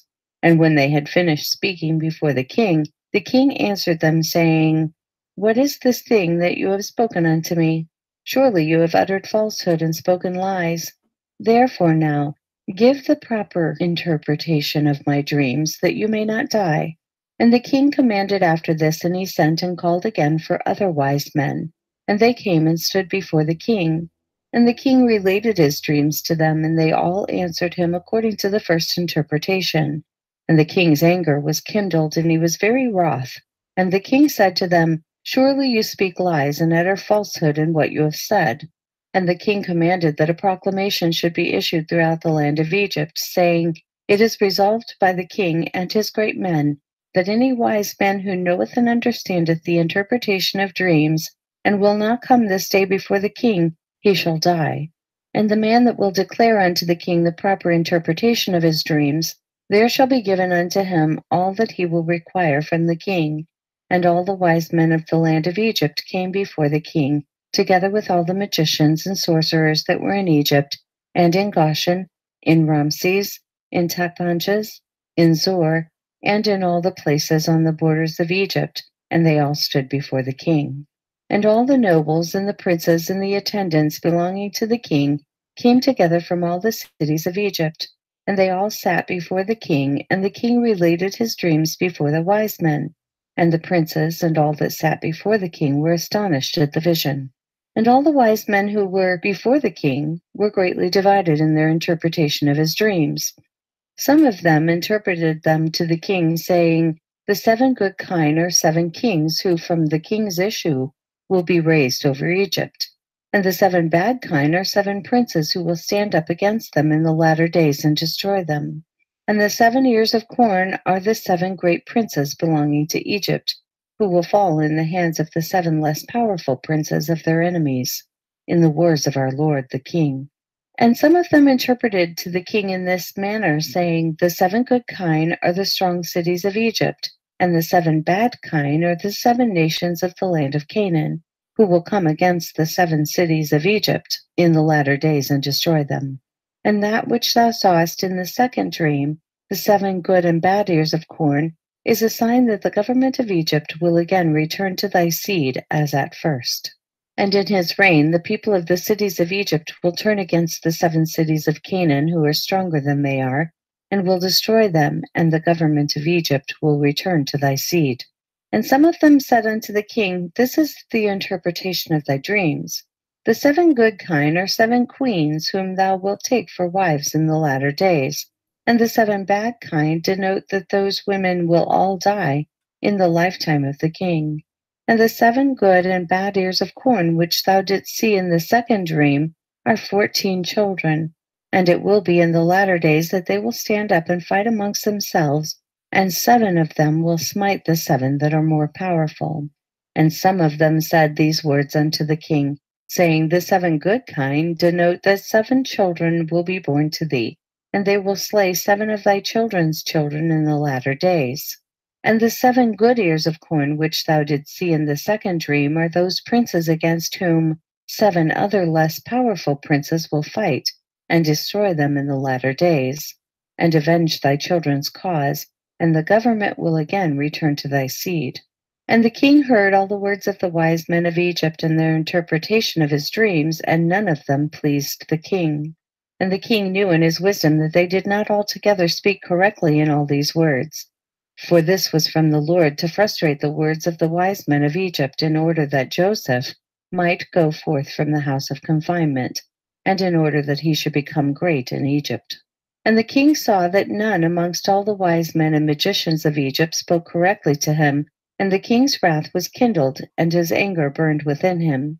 And the king commanded that all the wise men and magicians should go out from before him, and they all went out from before the king with shame and disgrace. And the king commanded that a proclamation be sent throughout Egypt to slay all the magicians that were in Egypt, and not one of them should be suffered to live. And the captains of the guards belonging to the king rose up, and each man drew his sword, and they began to smite the magicians of Egypt and the wise men. And after this, Mered, chief butler to the king, came and bowed down before the king and sat before him. And the butler said unto the king, May the king live forever, and his government be exalted in the land. Thou wast angry with thy servant in those days, now 2 years past, and didst place me in the ward, and I was for some time in the ward. I and the chief of the bakers. And there was with us a Hebrew servant belonging to the captain of the guard. His name was Joseph, for his master had been angry with him and placed him in the house of confinement, and he attended us there. And in some time after, when we were in the ward, we dreamed dreams in one night, I and the chief of the bakers. We dreamed, each man according to the interpretation of his dream. And we came in the morning and told them to that servant, and he interpreted to us our dreams. To each man according to his dream did he correctly interpret. And it came to pass, as he interpreted to us, so was the event. There fell not to the ground any of his words. And now therefore, my lord and king, do not slay the people of Egypt for naught. Behold, that slave is still confined in the house by the captain of the guard, his master, in the house of confinement. If it pleaseth the king, let him send for him, that he may come before thee, and he will make known to thee the correct interpretation of the dream which thou didst dream. And the king heard the words of the chief butler. And the king ordered that the wise men of Egypt should not be slain. And the king ordered his servants to bring Joseph before him. And the king said unto them, Go to him, and do not terrify him, lest he be confused, and will not know to speak properly. And the servants of the king went to Joseph, and they brought him hastily out of the dungeon. And the king's servants shaved him, and changed his prison garment, and he came before the king. And the king was sitting upon his royal throne in a princely dress girt round with a golden ephod. And the fine gold which was upon it sparkled. And the carbuncle and the ruby and the emerald, together with all the precious stones that were upon the king's head, dazzled the eye. And Joseph wondered greatly at the king. And the throne upon which the king sat was covered with gold and silver, and with onyx stones, and it had 70 steps. And it was their custom throughout the land of Egypt that every man who came to speak to the king, if he was a prince or one that was estimable in the sight of the king, he ascended to the king's throne as far as the 31st step, and the king would descend to the 36th step and speak with him. If he was one of the common people, he ascended to the 3rd step, and the king would descend to the 4th and speak to him. And their custom was, moreover, that any man who understood to speak in all the 70 languages, he ascended the 70 steps and went up and spoke till he reached the king. And any man who could not complete the 70, he ascended as many steps as the languages which he knew to speak in. And it was customary in those days in Egypt that no one should reign over them, but who understood to speak in the 70 languages. And when Joseph came before the king, he bowed down to the ground before the king, and he ascended to the 3rd step. And the king sat upon the 4th step and spoke with Joseph. And the king said unto Joseph, I dreamed a dream, and there is no interpreter to interpret it properly. And I commanded this day that all the magicians of Egypt and the wise men thereof should come before me. And I related my dreams to them, and no one has properly interpreted them to me. And after this I this day heard concerning thee that thou art a wise man, and canst correctly interpret every dream that thou hearest. And Joseph answered Pharaoh, saying, Let Pharaoh relate his dreams that he dreamed. Surely the interpretations belong to God. And Pharaoh related his dreams to Joseph, the dreams of the kine, and the dreams of the ears of corn, and the king left off speaking. And Joseph was then clothed with the Spirit of God before the king, and he knew all the things that would befall the king from that day forward. And he knew the proper interpretation of the king's dream, and he spoke before the king. And Joseph found favor in the sight of the king, and the king inclined his ears and his heart. And he heard all the words of Joseph. And Joseph said unto the king, Do not imagine that they are 2 dreams, for it is only one dream. For that which God has chosen to do throughout the land, he has shown to the king in his dream, and this is the proper interpretation of thy dream. The 7 good kine and ears of corn are 7 years, and the 7 bad kine and ears of corn are also 7 years. It is one dream. Behold, the 7 years that are coming, there will be a great plenty throughout the land. And after that, the 7 years of famine will follow them, a very grievous famine. And all the plenty will be forgotten from the land, and the famine will consume all the inhabitants of the land. The king dreamed one dream, and the dream was therefore repeated unto Pharaoh, because the thing is established by God, and God will shortly bring it to pass. Now, therefore, I will give thee counsel, and deliver thy soul and the souls of the inhabitants of the land from the evil of the famine, that thou seekest throughout thy kingdom for a man very discreet and wise, who knoweth all the affairs of the government, and appoint him to superintend over the land of Egypt. And let the men whom thou placest over Egypt appoint officers under him, that they gather in all the food of the good years that are coming, and let them lay up corn and deposit it in thy appointed stores, and let them keep that food for the 7 years of famine, that it may be found for thee and thy people and thy whole land, and that thou and thy land be not cut off by the famine. Let all the inhabitants of the land be also ordered that they gather in, every man the produce of his field, of all sorts of food during the 7 good years, and that they place it in their stores, that it may be found for them in the days of the famine, and that they may live upon it. This is the proper interpretation of thy dream, and this is the counsel given to save thy soul and the souls of all thy subjects. And the king answered and said unto Joseph, Who saith and who knoweth that thy words are correct? And he said unto the king, This shall be a sign for thee respecting all my words, that they are true, and that my advice is good for thee. Behold, thy wife sitteth this day upon the stool of delivery, and she will bear thee a son, and thou wilt rejoice with him.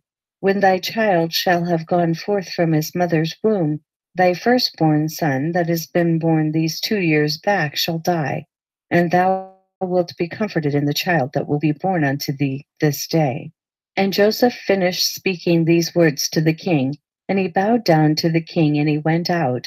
And when Joseph had gone out from the king's presence, those signs which Joseph had spoken unto the king came to pass on that day.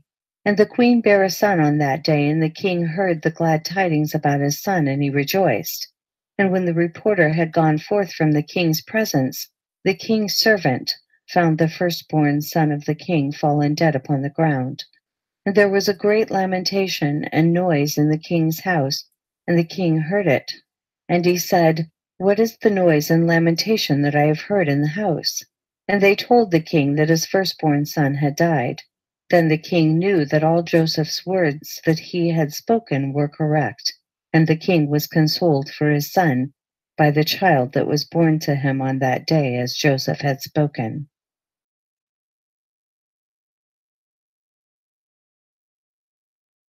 Chapter 49. After these things the king sent and assembled all his officers and servants, and all the princes and nobles belonging to the king, and they all came before the king. And the king said unto them, Behold, you have seen and heard all the words of this Hebrew man, and all the signs which he declared would come to pass, and not any of his words have fallen to the ground. You know that he has given a proper interpretation of the dreams, and it will surely come to pass. Now therefore take counsel and know what you will do, and how the land will be delivered from the famine. Seek now and see whether the like can be found in whose heart there is wisdom and knowledge, and I will appoint him over the land. For you have heard what the Hebrew man has advised concerning this, to save the land therewith from the famine. And I know that the land will not be delivered from the famine, but with the advice of the Hebrew man, him that advised me. And they all answered the king and said, The counsel which the Hebrew has given concerning this is good. Now therefore, our Lord and King, behold, the whole land is in thy hand. Do that which seemeth good in thy sight. Him who thou choosest, and whom thou in thy wisdom knowest to be wise and capable of delivering the land with his wisdom, him shall the king appoint to be under him over the land. And the king said to all the officers, I have thought that since God has made known to the Hebrew man all that he has spoken, there is none so discreet and wise in the whole land as he is. If it seem good in your sight, I will place him over the land, for he will save the land with his wisdom. And all the officers answered the king and said, But surely it is written in the laws of Egypt, and it shall not be violated, that no man shall reign over Egypt, nor be the second to the king, but one who has knowledge in all the languages of the sons of men. Now therefore, our Lord and King, behold, this Hebrew man can only speak the Hebrew language, and how then can he be over us, the second under government, a man who not even knoweth our language? Now we pray thee, send for him, and let him come before thee, and prove him in all things, and do as thou seest fit. And the king said, It shall be done so tomorrow, and the thing that you have spoken is good. And all the officers came on that day before the king. And on that night the Lord sent one of his ministering angels, and he came unto the land of Egypt unto Joseph. And the angel of the Lord stood over Joseph, and behold, Joseph was lying in the bed at night in his master's house in the dungeon, for his master had put him back into the dungeon on account of his wife. And the angel roused him up from his sleep, and Joseph rose up and stood upon his legs, and behold, the angel of the Lord was standing opposite him. And the angel of the Lord spoke with Joseph, and he taught him all the languages of men in that night, and he called his name Jehoshaphat. And the angel of the Lord went from him, and Joseph returned and lay upon his bed, and Joseph was astonished at the vision which he saw. And it came to pass in the morning that the king sent for all his officers and servants, and they all came and sat before the king.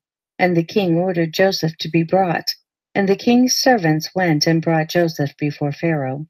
And the king came forth and ascended the steps of the throne, and Joseph spoke unto the king in all the languages. And Joseph went up to him and spoke unto the king until he arrived before the king in the 70th step. And he sat before the king.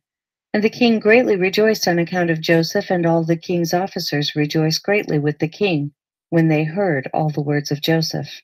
And the thing seemed good in the sight of the king and the officers to appoint Joseph to be the second to the king over the whole land of Egypt. And the king spoke to Joseph, saying, Now thou didst give me counsel to appoint a wise man over the land of Egypt, in order with his wisdom to save the land from the famine. Now therefore, since God has made all this known to thee, and all the words which thou hast spoken, there is not throughout the land a discreet and wise man like unto thee. And thy name no more shall be called Joseph, but Zaphnath-Paaneah shall be thy name. Thou shalt be second to me, and according to thy word shall be all the affairs of my government, and at thy word shall my people go out and come in. Also from under thy hand shall my servants and officers receive their salary, which is given to them monthly, and to thee shall all the people of the land bow down. Only in my throne will I be greater than thou. And the king took off his ring from his hand and put it upon the hand of Joseph. And the king dressed Joseph in a princely garment, and he put a golden crown upon his head, and he put a golden chain upon his neck. And the king commanded his servants, and they made him ride in the second chariot belonging to the king, that went opposite to the king's chariot, and he caused him to ride upon a great and strong horse from the king's horses, and to be conducted through the streets of the land of Egypt. And the king commanded that all those that played upon timbrels, harps, and other musical instruments should go forth with Joseph, 1,000 timbrels, 1,000 mekoloth, and 1,000 nebelim went after him. And 5,000 men with drawn swords glittering in their hands, and they went marching and playing before Joseph, and 20,000 of the great men of the king, girt with girdles of skin, covered with gold, marched at the right hand of Joseph, and 20,000 at his left. And all the women and damsels went upon the roofs or stood in the streets playing and rejoicing at Joseph, and gazed at the appearance of Joseph and at his beauty. And the king's people went before him and behind him, perfuming the road with frankincense and with cassia, and with all sorts of fine perfume, and scattered myrrh and aloes along the road. And 20 men proclaimed these words before him throughout the land in a loud voice. Do you see this man whom the king has chosen to be his second? All the affairs of government shall be regulated by him, and he that transgresses his orders, or that does not bow down before him to the ground, shall die, for he rebels against the king and his second. And when the heralds had ceased proclaiming, all the people of Egypt bowed down to the ground before Joseph, and said, May the king live. also may his second live. And all the inhabitants of Egypt bowed down along the road, and when the heralds approached them, they bowed down, and they rejoiced with all sorts of timbrels, Mechal and Nibal before Joseph. And Joseph upon his horse lifted up his eyes to heaven, and called out and said, He raiseth the poor man from the dust. He lifteth up the needy from the dunghill. O Lord of hosts, happy is the man who trusteth in thee. And Joseph passed throughout the land of Egypt with Pharaoh's servants and officers, and they showed him the whole land of Egypt and all the king's treasures. And Joseph returned and came on that day before Pharaoh, and the king gave unto Joseph a possession in the land of Egypt, a possession of fields and vineyards.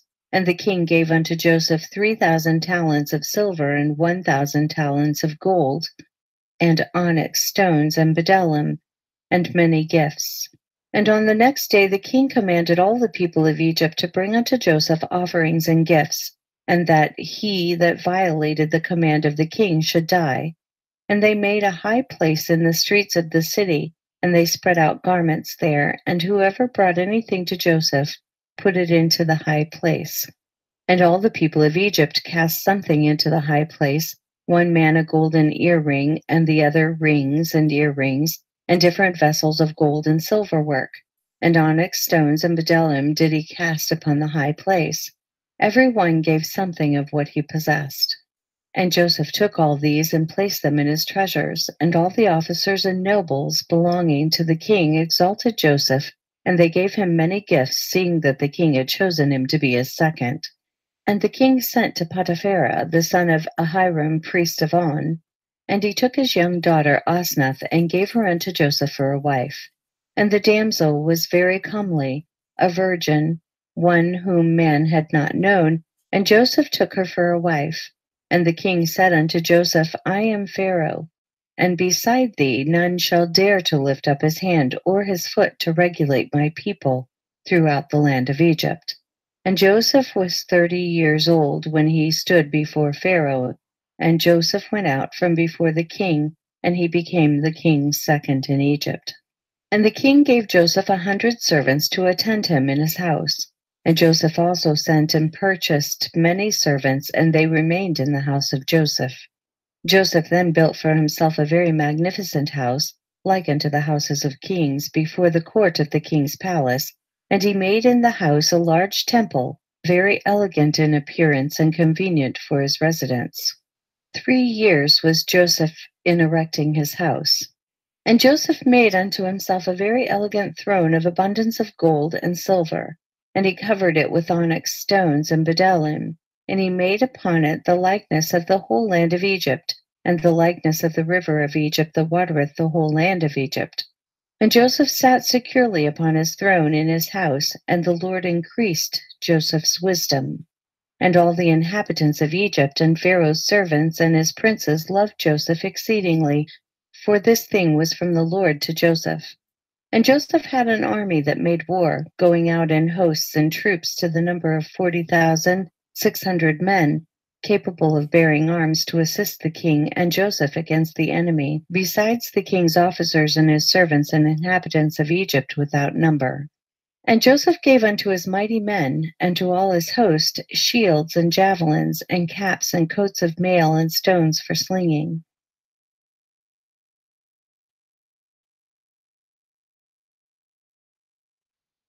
Chapter 50. At that time the children of Tarshish came against the sons of Ishmael, and made war with them, and the children of Tarshish spoiled the Ishmaelites for a long time. And the children of Ishmael were small in number in those days, and they could not prevail over the children of Tarshish, and they were sorely oppressed. And the old men of the Ishmaelites sent a record to the king of Egypt, saying, Send, I pray thee, unto thy servants, officers and hosts, to help us fight against the children of Tarshish, for we have been consuming away for a long time. And Pharaoh sent Joseph with the mighty men and host which were with him, and also his mighty men from the king's house. And they went to the land of Havilah, to the children of Ishmael, to assist them against the children of Tarshish, and the children of Ishmael fought with the children of Tarshish. And Joseph smote the Tarshishites, and he subdued all their land, and the children of Ishmael dwelt therein unto this day. And when the land of Tarshish was subdued, all the Tarshishites ran away and came on the border of their brethren, the children of Javan. And Joseph with all his mighty men and host returned to Egypt. Not one man of them was missing. And at the revolution of the year, in the 2nd year of Joseph's reigning over Egypt, the Lord gave great plenty throughout the land for 7 years, as Joseph had spoken. For the Lord blessed all the produce of the earth in those days for 7 years, and they ate and were greatly satisfied. And Joseph at that time had officers under him, and they collected all the food of the good years, and heaped corn year by year, and they placed it in the treasuries of Joseph.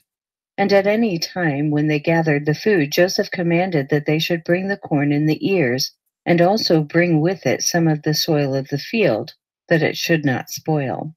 And Joseph did according to this year by year, and he heaped up corn like the sand of the sea for abundance, for his stores were immense and could not be numbered for abundance. And also all the inhabitants of Egypt gathered all sorts of food in their stores in great abundance during the 7 good years, but they did not do unto it as Joseph did. And all the food which Joseph and the Egyptians had gathered during the 7 years of plenty was secured for the land in stores for the 7 years of famine, for the support of the whole land. And the inhabitants of Egypt filled each man his store and his concealed place with corn, to be for support during the famine. And Joseph placed all the food that he had gathered in all the cities of Egypt, and he closed all the stores and placed sentinels over them. And Joseph's wife, Osnath, the daughter of Potiphar, bare him 2 sons, Manasseh and Ephraim. And Joseph was 34 years old when he begat them. And the lads grew up, and they went in his ways and in his instructions. They did not deviate from the way which their father taught them, either to the right or left. And the Lord was with the lads, and they grew up, and had understanding and skill in all wisdom, and in all the affairs of the government. And all the king's officers and his great men of the inhabitants of Egypt exalted the lads, and they were brought up against the king's children. And the 7 years of plenty that were throughout the land were at an end, and the 7 years of famine came after them, as Joseph had spoken, and the famine was throughout the land. And all the people of Egypt saw that the famine had commenced in the land of Egypt, and all the people of Egypt opened their stores of corn, for the famine prevailed over them. And they found all the food that was in their stores full of vermin and not fit to eat. And the famine prevailed throughout the land, and all the inhabitants of Egypt came and cried before Pharaoh, for the famine was heavy upon them. And they said unto Pharaoh, Give food unto thy servants, and wherefore shall we die through hunger before thy eyes, even we and our little ones? And Pharaoh answered them, saying, And wherefore do you cry unto me? Did not Joseph command that the corn should be laid up during the 7 years of plenty for the years of famine? And wherefore did you not hearken to his voice? And the people of Egypt answered the king, saying, As thy soul liveth, our lord, thy servants have done all that Joseph ordered. For thy servants also gathered in all the produce of their fields during the 7 years of plenty, and laid it in the stores unto this day. And when the famine prevailed over thy servants, we opened our stores, and behold, all our produce was filled with vermin, and was not fit for food. And when the king heard all that had befallen to the inhabitants of Egypt, the king was greatly afraid on account of the famine, and he was much terrified. And the king answered the people of Egypt, saying, Since all this has happened unto you, go unto Joseph, and do whatever he shall say unto you. Transgress not his commands. And all the people of Egypt went forth and came unto Joseph, and said unto him, Give unto us food, and wherefore shall we die before thee through hunger? For we gathered in our produce during the 7 years as thou didst command, and we put it in store, and thus has it befallen us. And when Joseph heard all the words of the people of Egypt and what had befallen them, Joseph opened all his stores of the produce, and he sold it unto the people of Egypt. And the famine prevailed throughout the land, and the famine was in all countries. But in the land of Egypt there was produce for sale. And all the inhabitants of Egypt came unto Joseph to buy corn, for the famine prevailed over them, and all their corn was spoiled. And Joseph daily sold it to all the people of Egypt. And all the inhabitants of the land of Canaan and the Philistines and those beyond the Jordan, and the children of the east, and all the cities of the lands far and nigh, heard that there was corn in Egypt. And they all came to Egypt to buy corn, for the famine prevailed over them. And Joseph opened the stores of corn and placed officers over them, and they daily stood and sold to all that came. And Joseph knew that his brethren also would come to Egypt to buy corn, for the famine prevailed throughout the earth.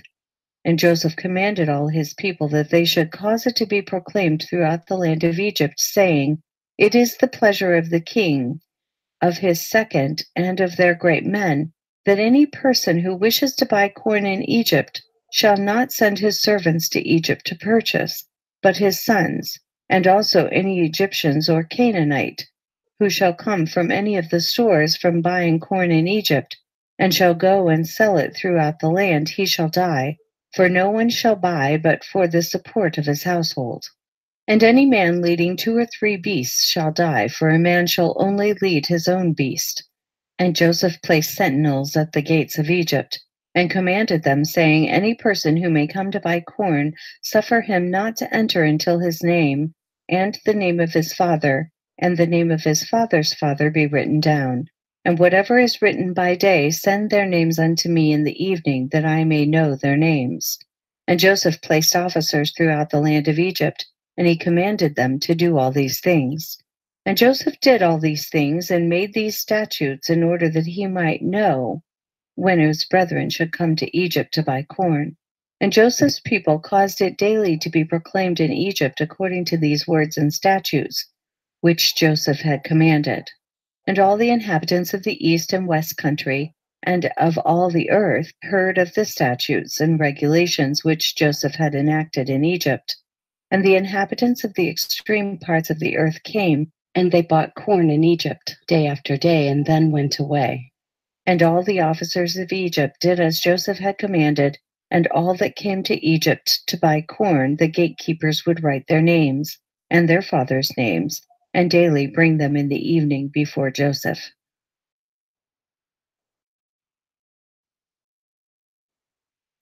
Chapter 51. And Jacob afterward heard that there was corn in Egypt, and he called unto his sons to go to Egypt to buy corn. For upon All right, y'all, we're going to stop with chapter 51, and we'll pick up with that next week. So we actually got quite a bit covered because, I mean, this is 13 hours and we're more than past the halfway point now, which is good, you know, because after this, we're going to get into the book of Enoch and also the book of Jubilees. So we'll do those 2 next, which I'm looking forward to. But we will pick up with chapter 51 next week. And I want to thank you all for coming to this hangout. It's always a great experience when we get together.